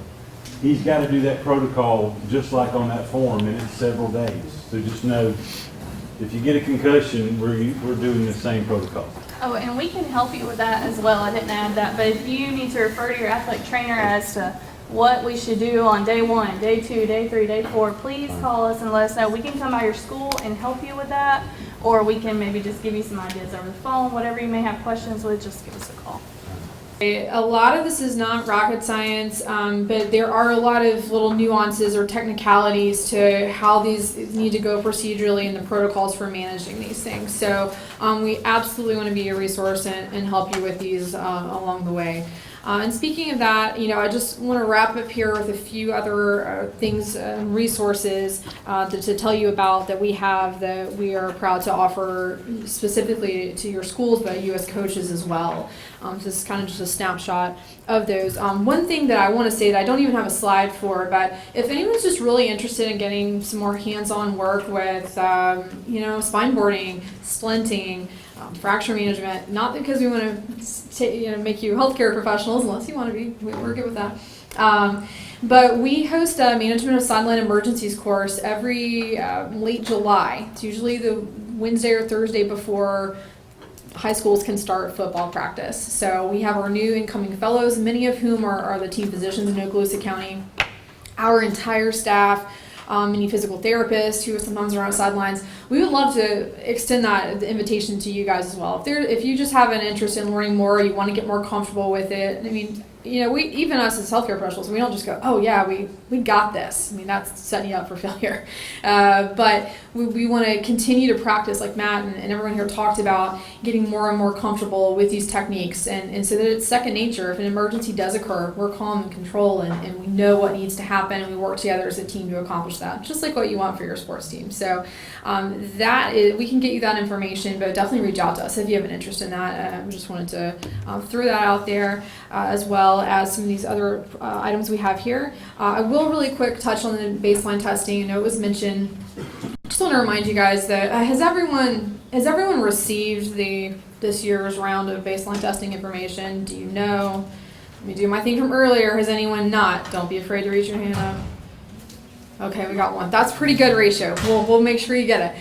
But just as a reminder, this is a tool to help you helps us to accurately analyze and measure any neurological and cognitive deficits that may exist following concussions and head injuries. So what that means and when we use it is not right after injury. Like Amanda said, they come out, they're dizzy, they've got a headache, we're pulling them. I'm not necessarily going to do this testing. But once they self-report that they feel better, I'm good, I felt good, I haven't had a headache in 24 hours, I'm not taking any medicine, then this becomes a really valuable tool for us to be able to retest them and compare to their baseline assessment. So it doesn't diagnose concussion, but it's another tool in our toolbox to help us be able to feel like we're making the best return to play decisions for our student athletes. So we do perform these, before the sports season, and it is important to have a good test environment for these.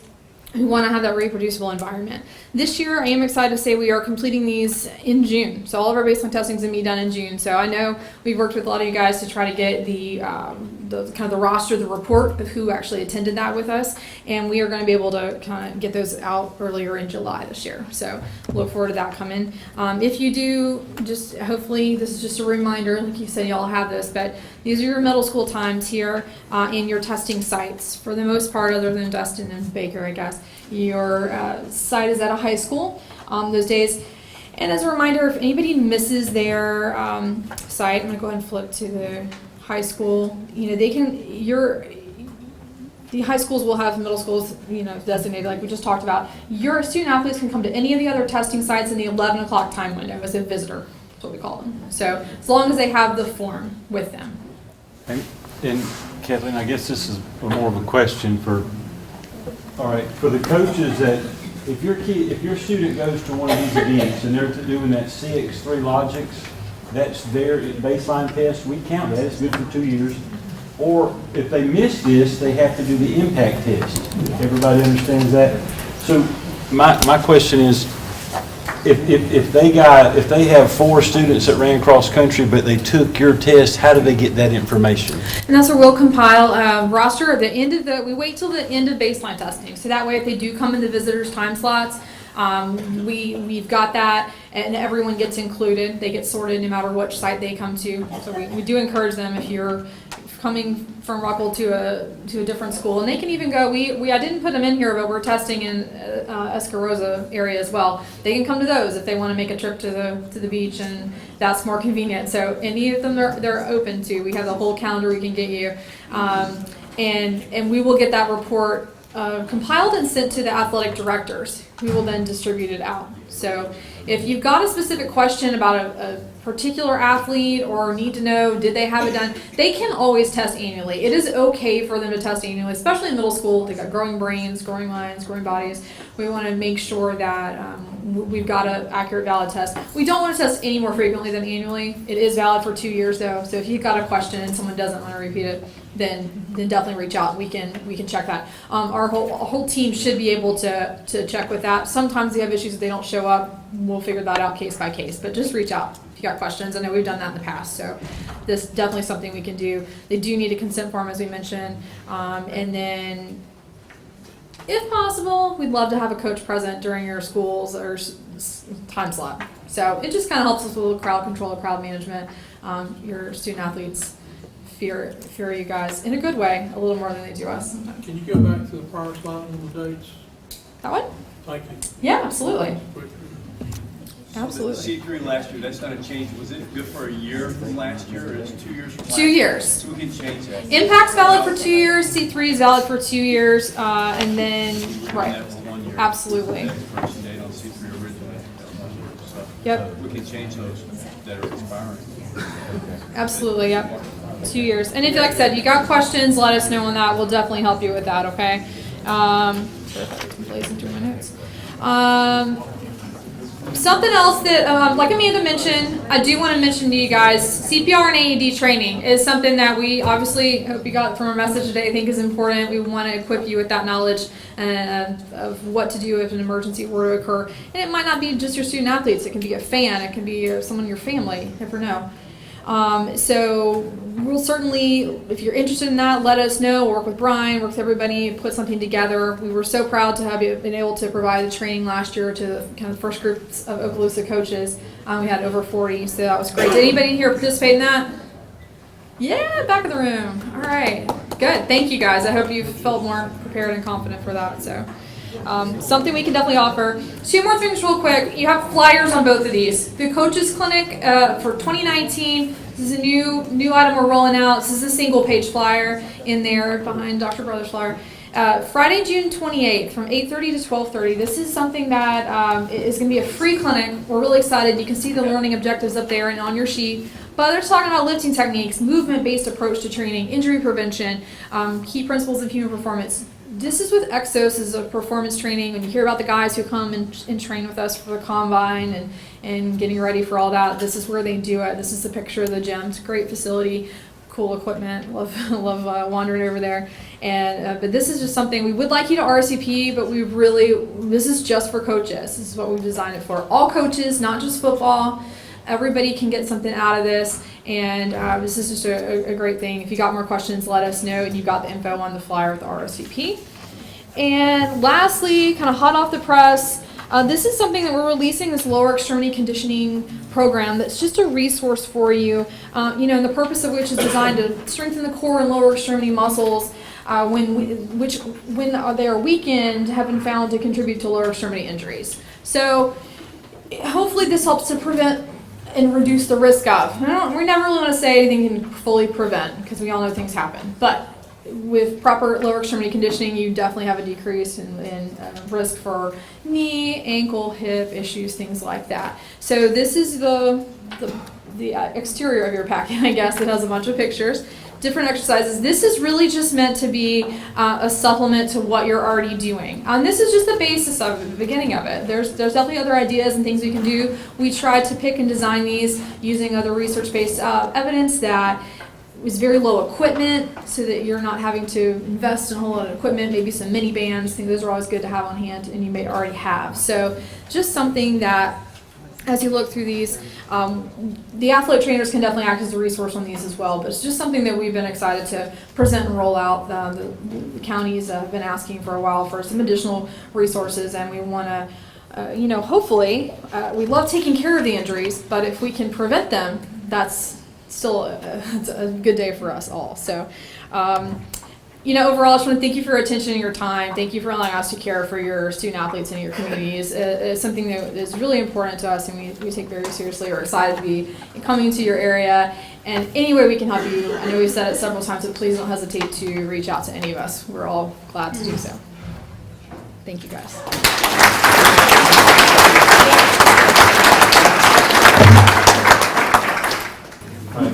I want to thank Kathleen and her team for all that Andrews Institute's done for us.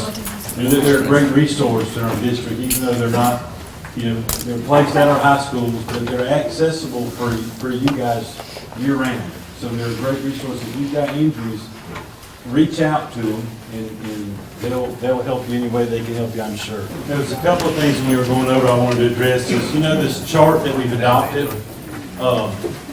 I get calls all the time, somebody driving by your football practice or softball practice, and they'll call and they'll say, I just wrote mine, I looked at my phone, it's 92 degrees outside.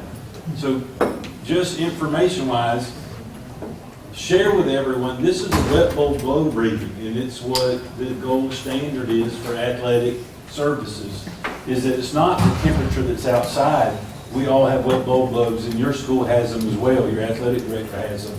And so for cross-country and football this spring and throughout this summer, you all need to converse because you only have one wet bulb globe thermometer, and it should be taken morning, afternoon. Just keep it up, and that's the modifications that we go by, is by this chart going forward. So if someone else calls and says it was 92, you can say, well, the wet bulb globe is 88. And that makes it where you're good, okay? And so that's what this is for, and they put it on a little index card so you can keep it. All right. And then one other thing was when they were discussing injuries with that physical, or a player who's injured and has a doctor's note they're sitting out, just know that that player can't come back unless they have a doctor's note to return as well. Okay, so we get that question a lot. All right, having said that, we are still a little bit ahead of schedule, and I was worried about the next two things because I was thinking if they don't show up, it's going to be me. And so luckily, I saw them walking the door, and there was nobody more happy than I don't have to go over conflict of interest and open enrollment. So the next thing on the agenda is going to be open enrollment. That's Mr. Steve Orton, Assistant Superintendent. He's going to discuss for you all that controlled open enrollment that we discussed that has to do with a homeschool student can't come here if there's not a seat available and things like that. So, We just said it. But two good news pieces first, and then we'll kind of get into the topic. Number one, you guys did hear where they're going to be doing a full page ad on middle school sports once a week next school year. Did you hear that? No. Neither did I. It's not happening. Did somebody think that was going to happen? All right. Let's talk about how you work with the news media and how you promote your sports, because your sports are the face in most cases of your schools, right? I mean, inside the mat and the side, but outside it's the athletics and sports. And it's a Thursday night, and it's the golf tournaments and all those sorts of things. So it really is important and critical for us to be good ambassadors for our programs. So right now, the real ways that you have to get your information out publicly, there's two ways that I see. Number one, if you work with your principal and you have a school-sanctioned social media presence, whether it be an athletic department at all or it's a Facebook or something, it's important that you are in lockstep with your principal and your athletic director on that, because as a school district, those tweets, posts are public record, believe it or not. And so we have to know those accounts exist to be able to monitor them and respond to anything that we might need to do. So if that's something in the past you might have said, well, parent wants to do a, prior tennis team Facebook, let's not go down that road. Let's make sure that if we're doing something that's school sanctioned, that there's somebody at the school who knows what's going on with regard to those accounts. Okay, we want our parents to support and be a part of, and they can help with that, but it's important to communicate with your principal and athletic director about any social media that you want to do on behalf of your team. Does that make sense? Okay. Second thing is Sharon Dooley. You all know who Sharon Dooley is? So she has been essentially working tirelessly for 20 plus years on school scoops. And she doesn't like to do sports and school scoops, but she tells me if it's middle school sports, I'll do it because they don't get recognized so much. So I am the school scoops contact for the district. Every school has a school scoops, I'm getting tongue tied, has a school scoops contact, your own at your school level. Get to know who that person is, your principal knows who it is, and as you already know who it is. And as you have information about your program, and again, it's a limited box space for that school scoops that comes out a couple times a week, but she'll throw in middle school athletics anytime, okay, if you get something. Now, if it's Jenny Sue got one hit in this softball game, it may not make it, but anyway, that's a secondary place to do that. Third, your school's own webpage, the district, Deb Buchanan. I work with Deb Buchanan. If you have anything in terms of your program that you think is worthy to be highlighted on the district webpage, all you got to do is get us pictures and a little bit of copy, and we'll find a way to get it up there. All right, so it's a lot of work. People aren't knocking down your doors trying to get information from you. To promote your own programs out there, those are some ways that I'll recommend it. All right? Let me talk a little bit about controlled open enrollment. So, at your school, do you know whether you are classified as an open school right now or not? Do you know if your school has any available seats? Okay, so it's available on our webpage, the district website, but as a coach, you just want to have a sense of the status of your school. So we went through an enrollment period back in January, February, where anybody could go online and apply for a seat anywhere in the county. And as long as there were available seats, that student was approved. Now, once they're approved, that means they can come and participate in all your athletics just like they're one of your students, because they are at that point. Some schools are at capacity and they can't accept. So Mr. Humphrey spoke about a homeschool kid going to come and play at your team. And he'll help me on the FHSA side, but essentially, if you have an opening in your school, then someone could apply for a seat in your school and be granted a seat, then they could participate. If you are a school at capacity and you have a student who doesn't live in, because of course students who live in your zone, they get to go to your school no matter what. But if I'm sitting in the south end of the county and I want to go to Davidson, who's the Davidson coach? Right here? Y'all full? Y'all pretty full? Is it pretty full? All right. And you want to go play golf at Davidson, and I'm a homeschool kid. Davidson's not even on the website to apply to, right? But our policy even goes one step further, and our policy allows for submitting a hardship appeal to attend any school. Doesn't matter if they're at capacity or not. And now, if I'm a homeschool kid and I just want to go play football at Davidson, and I put down on my hardship, I just want to go play football at Davidson, I don't know what the hardship is there. So it's not the case that we see much of that at all moving along throughout the county. But I just want you to know there is a process if your school is full for a student to request to do something at your school. And they may want to go as Davidson full-time, even though they live in the south part of the county. Just because Davidson's full doesn't mean they still can't appeal, and then we look at it as a committee with the principal of the school, right? So I know you guys learn a lot about recruiting and not recruiting and doing all those sorts of things, but if you ever have any questions about our controlled open enrollment plan or policy and what that means for your school, you can shoot me an email and then directly, and then I'll be happy to help you. Well, good afternoon. This is a cruel joke that you're here all day and have to hear conflict of interest in Title IX at the end of the day. So please bear with me, and I'll try to do the best I can to make this information useful and helpful to you without completely putting you to sleep. The first thing I want to mention is Title IX. And as Brian said, this district had a very serious matter occur back in the early 2000s when we actually were sued in federal court over Title IX. And that led us into probably about a year of investigations and visits and inspections, and the result of the suit was a settlement agreement. And that settlement agreement is still valid today in the school district, and part of what I want to do this afternoon is just to kind of refresh your memories about some things that are in there. Many of you that are newer to the district would probably have no idea that it was still sitting out there. But I'll go over those things that were agreed to in that lawsuit that are still today relevant and enforceable in our district, across the district, at all schools that have athletic programs. A little bit of background first, though, in regard to Title IX.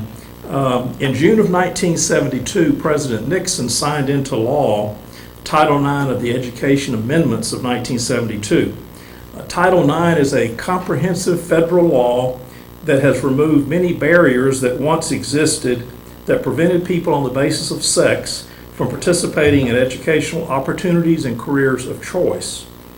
Title IX, the federal law, says, "No person in the United States shall, on the basis of sex, be excluded from participation, be denied the benefits of, or be subjected to discrimination under any education program or activity that receives federal financial assistance." As a public school district, of course, we have all kinds of federal funds that come to our district to support our programs and the educational mission of this district. So clearly, Title IX applies to us just as it does to your state universities and other public educational institutions. The Title IX regulation itself was modeled after the Civil Rights Act of 1964 so that you can basically understand what Title IX is about. Basically, it is to ensure that public funds derived from all the people are not utilized in ways that encourage, subsidize, permit, or result in prohibited discrimination against some of the people. And this is from the U.S. Department of Justice on materials they publish regarding Title IX.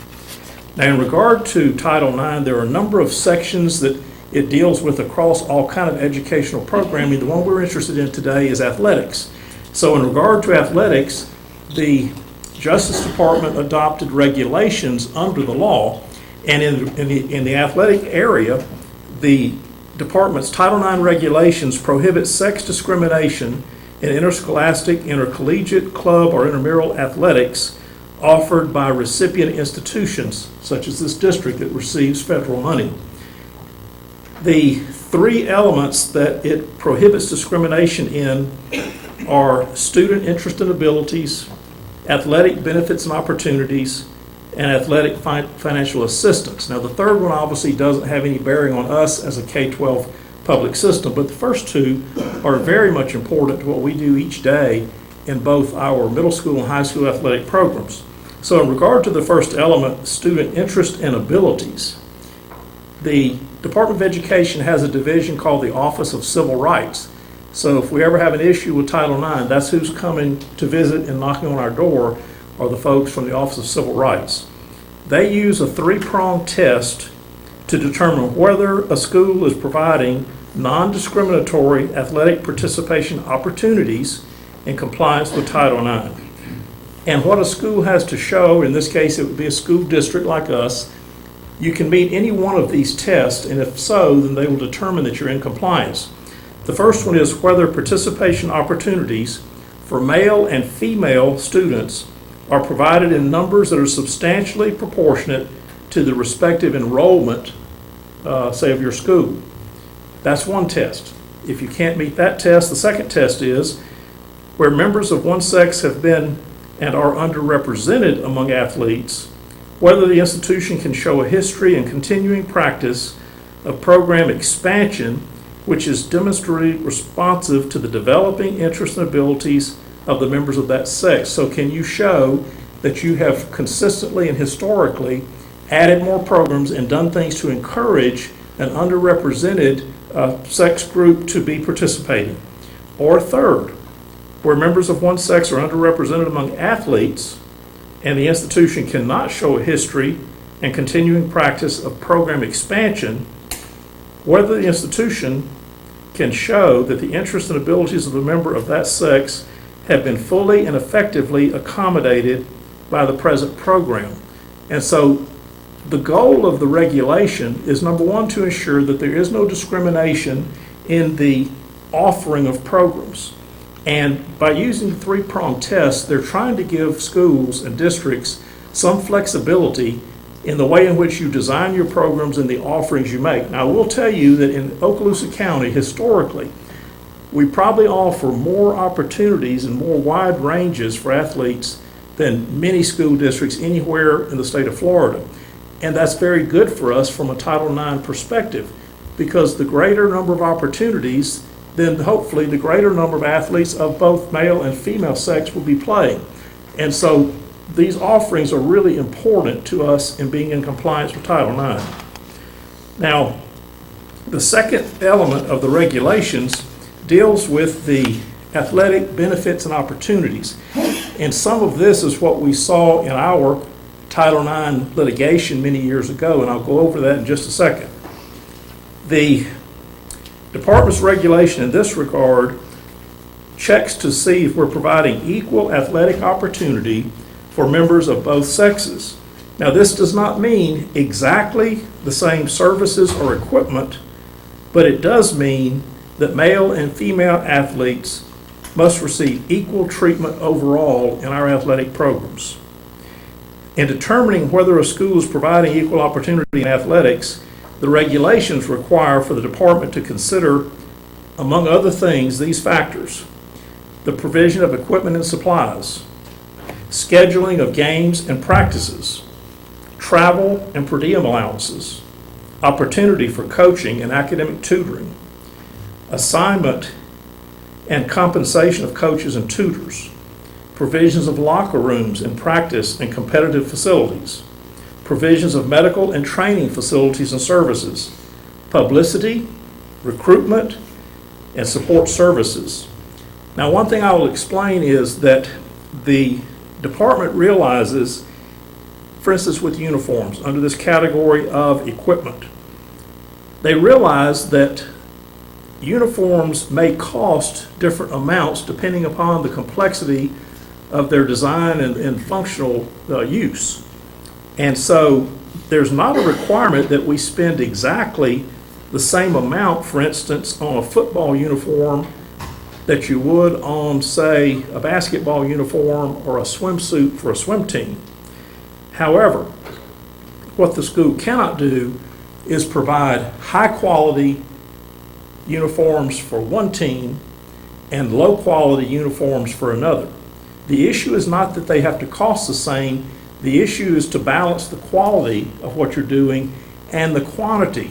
The other area that we have to check to be sure is that you're not providing more uniforms, in other words, home game, away game, practice uniforms, more uniform types for one team than you are for another.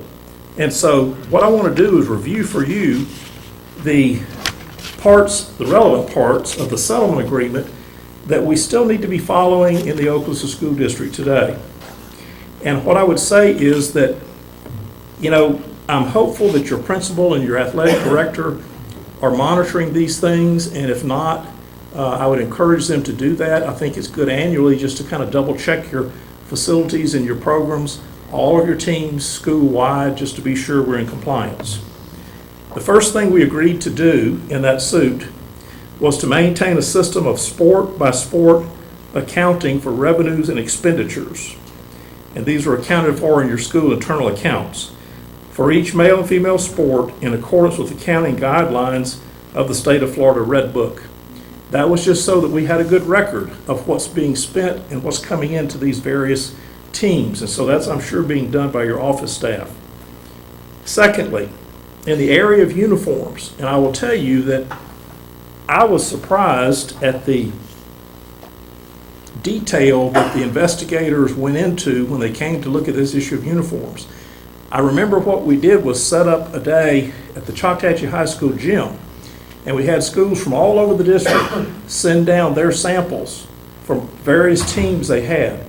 And we set tables up in that gymnasium and went from table to table, and literally they were feeling the fabric. They were looking at the numbers. Were they stitched on? Were they ironed on? They were looking at, were there names on them? Were there not names on them? Those are the kind of issues that were coming up as we looked at uniforms. It wasn't really about, like I said, exact dollar for dollar. It was about the quality, the quantity, and how they were put together. And so what the district agreed is that uniforms for male and female sports teams will be comparable in both quality and quantity.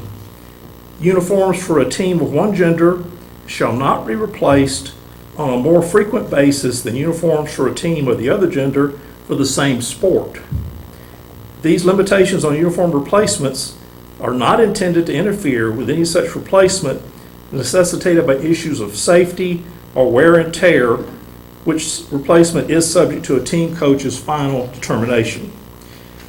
The school district's policy of passing uniforms from one level of team to another, for example, varsity to junior varsity, shall be the same for all teams. If athletic shoes or socks are subsidized or provided to a team of one gender at a school, the school district will ensure that athletic shoes or socks are provided for a substantially equivalent number of athletes on a team of the other gender. If a school provides uniforms with participant names, a logo, a team name, a number, or stitched lettering on uniforms for the team of one gender, it shall provide uniforms with participant names, logo, team name, number, or stitched lettering on uniforms for a team of the other gender, subject, of course, to the final discretion of a team's coach. Sometimes the coaches, back when we were going through this, said, I don't choose to have these really heavy letters or numbers stitched onto my athlete's uniform. So that was not a requirement if the coach determined that they did not want that. The next item, the school district will ensure that all weight rooms in the district have dumbbell weights in the following ranges: 2, 3, 5, 8, and 10 pounds. The district will also ensure that schedules are developed to provide female athletes equivalent use of weight training facilities as compared to male athletes based upon each team's coach training program and discretion. So weight rooms and training facilities at your schools, they need to be properly equipped, not just with equipment that will support male teams.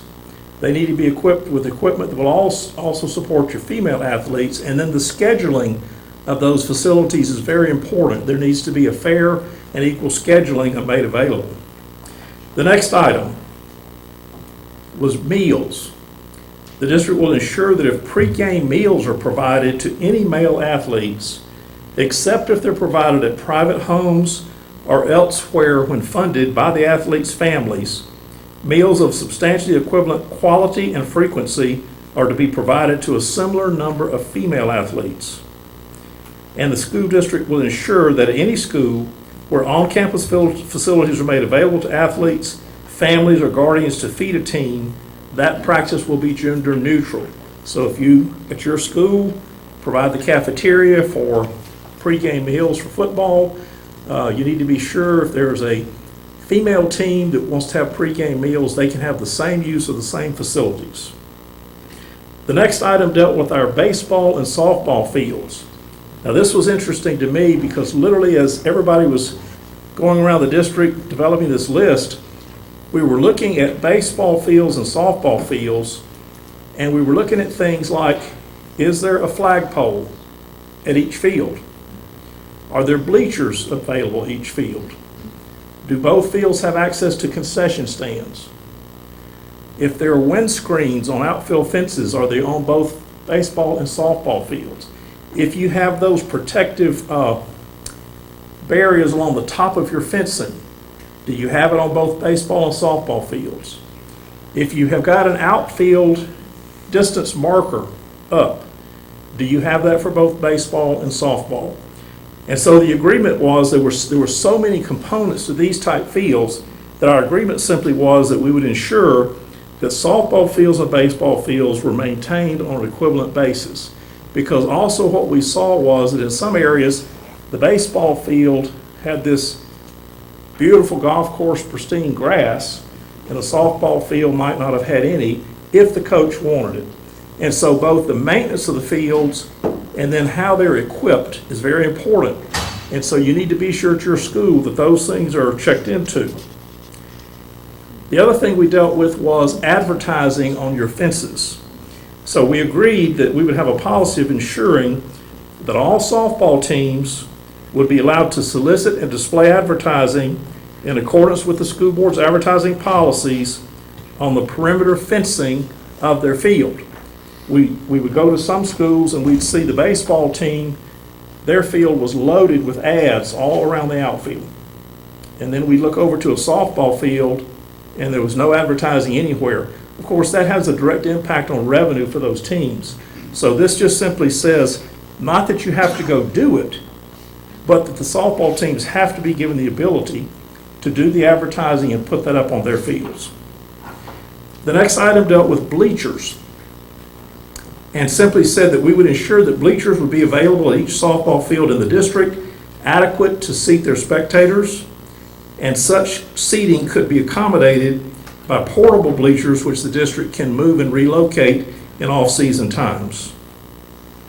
And then finally, we agreed that there would be a policy of maintaining and ensuring that equal access to sport drinks during competition and practice was made available for both male and female teams. So those are the kind of items today that I would encourage you to check at your schools to be sure that we're still in compliance. It's important that we do our very best to meet these standards. I think your athletic directors and principals are aware that there is a gender equity in athletics form that has to be filled out annually as part of the district's equity report. And you'll find that just about everything I mentioned is in one of the categories on this form. So that will help us to ensure that our equity reports are in order as we go forward. So that's what I want to say about Title IX. Are there any questions or comments you want to make about that? I tried to boil it down just to information that would be helpful for you to take back with you and understand what we were doing. Okay, let's move on to the next category, conflicts of interest.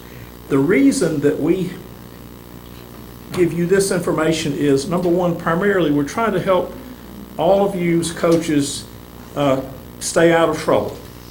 We don't want you to inadvertently create a conflict of interest situation that could cause you issues at your school or with the district. There is a ethics opinion out of the Florida Commission on Ethics that we use to answer many of these scenarios I'm going to give you. And so I'll go over that in just a second. But what I want to start with is this. I'll ask you these questions and then we'll come up with the answer to them. There's two on your form. If you have this form, they deal with tutoring, which is a little bit different because in a tutoring situation, you may actually be paid through the school district to tutor students through some of our programs. And the Commission on Ethics has determined that that is not a conflict. If you're actually being paid through your payroll with the district, that's not considered secondary employment for ethics situations. But I want to start with what's on that form, if you have it, as number 3. Does a conflict of interest exist when the school's coach requires students to purchase their uniforms or shirts from him or her or from a company that he or she benefits from financially? I would believe all of you could answer that question. It's as much common sense as it is a code of ethics issue, but certainly the answer is if the employee owns an interest in the company or is paid a salary or commission by the company for those sales, there is a conflict of interest. You should not be selling to your athletes, your students in your classes, products or materials that you're benefiting from financially on a personal basis. Next item, a swimming instructor who is not a school employee but is hired by parents to give students swimming lessons is hired by a school to be the swim coach. So this is a swim person who has not been an employee of the school. They routinely give lessons outside to students, but now they've been hired at the school to be the coach. Is there a conflict of interest if students who are on the school swim team are also paying for swimming lessons given by this coach? And this is where I want to read to you this ethics opinion that answers so many of these questions for us.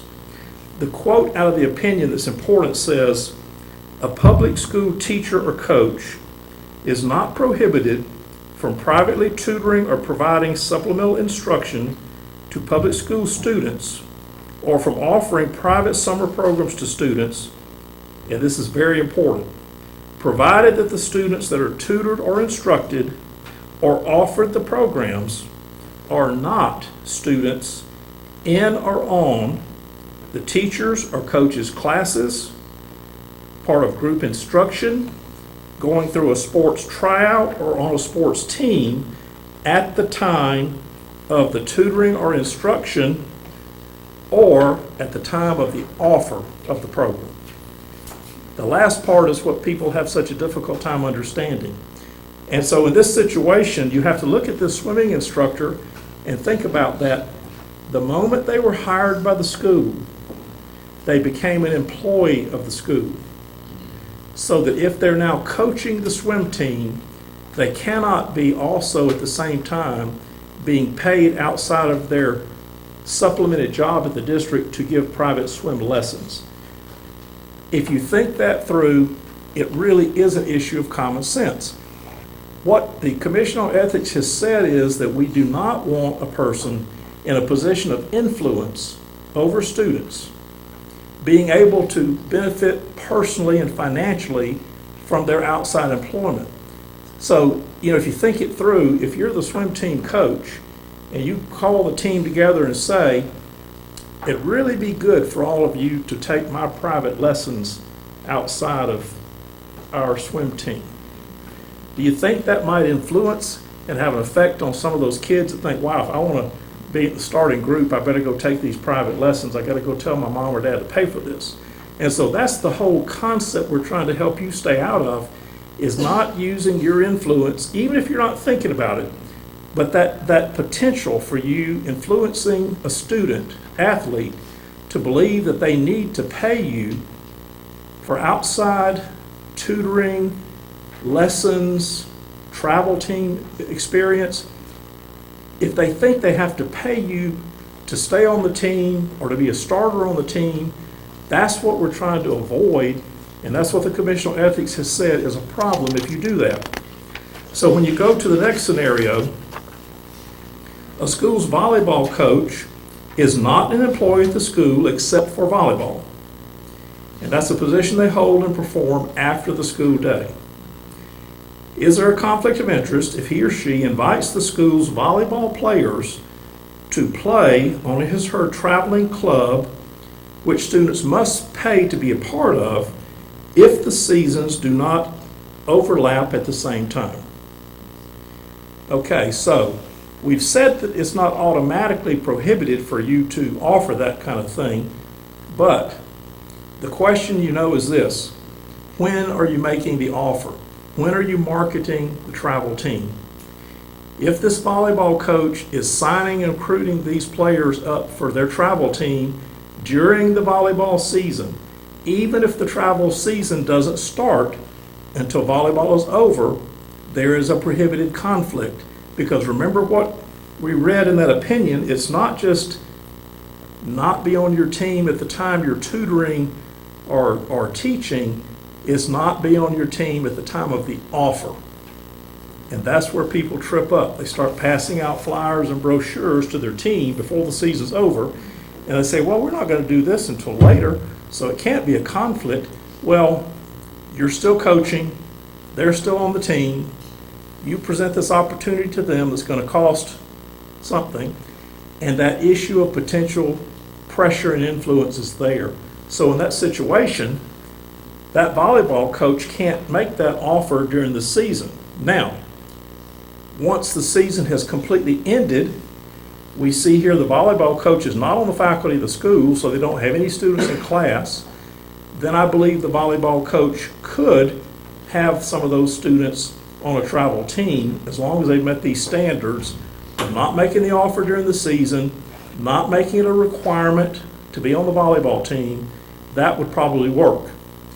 The next category, a school's basketball coach is a PE teacher at the school and has provided a 6-period basketball class for the basketball team. Is there a conflict of interest if he or she invites the school's basketball players to play on his or her traveling club team, which students must pay to be a part of, if the seasons do not occur or overlap at the same time? Now remember here, we have to answer this question two ways.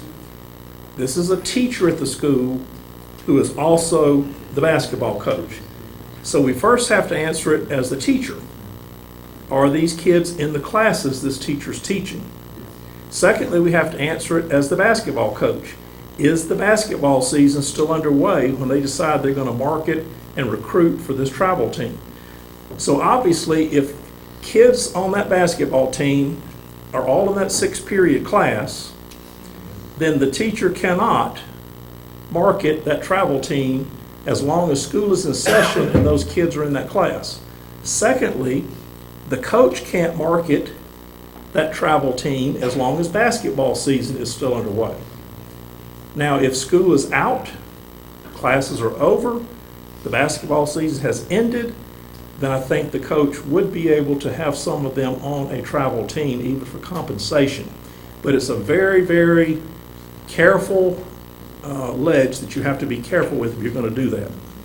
The next item, a school's baseball coach is a math teacher at the school who performs his or her baseball coaching duties after the school day.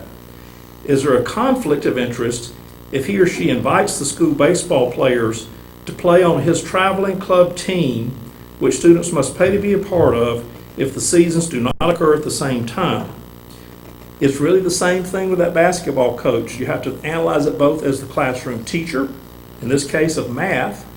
And the reason we wrote this scenario, you may think it sounds just like the basketball thing. Remember in basketball, the coach was teaching a 6-period basketball class.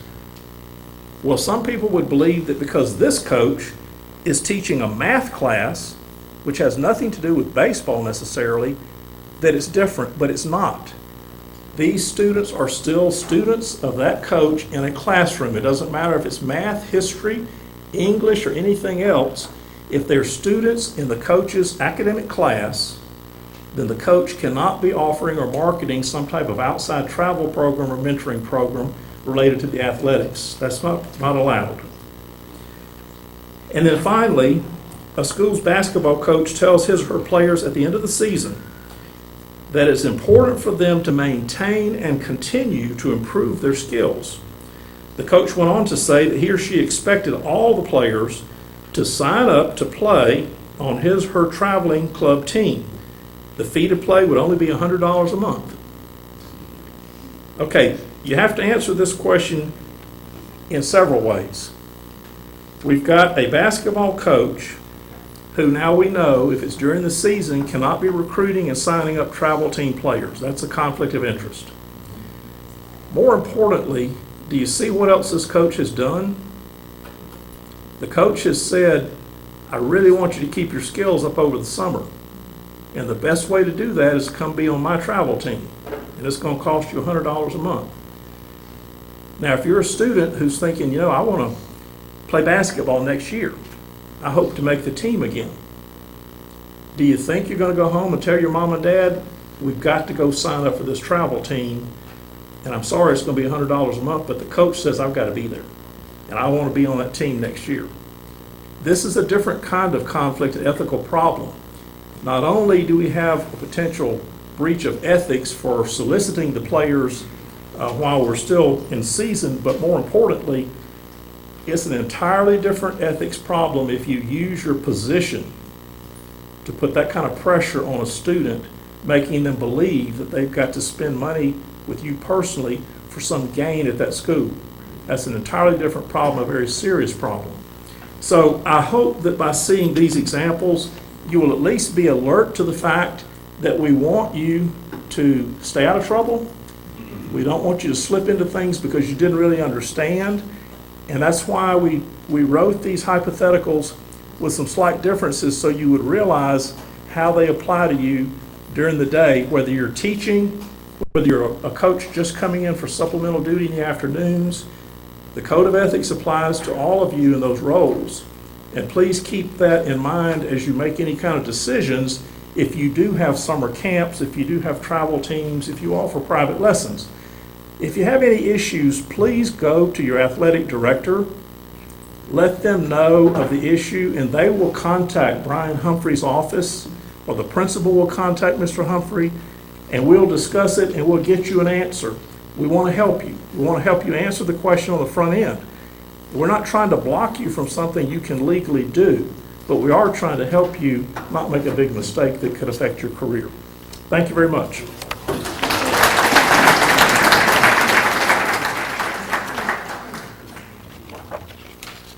It also makes me think about just how much that you all do for your athletes.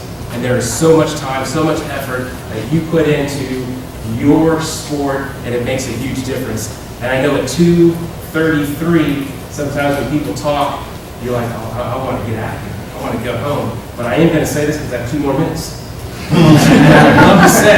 I love to say to our principals, I love to say to teachers, when we're around you, do you truly understand the impact that you have on your students? Do you truly understand the impact that you have on your athletes? And sometimes we don't necessarily take the time to stop and to think about the true impact that you've made 5 years ago, 10 years ago, or last week with your athletes.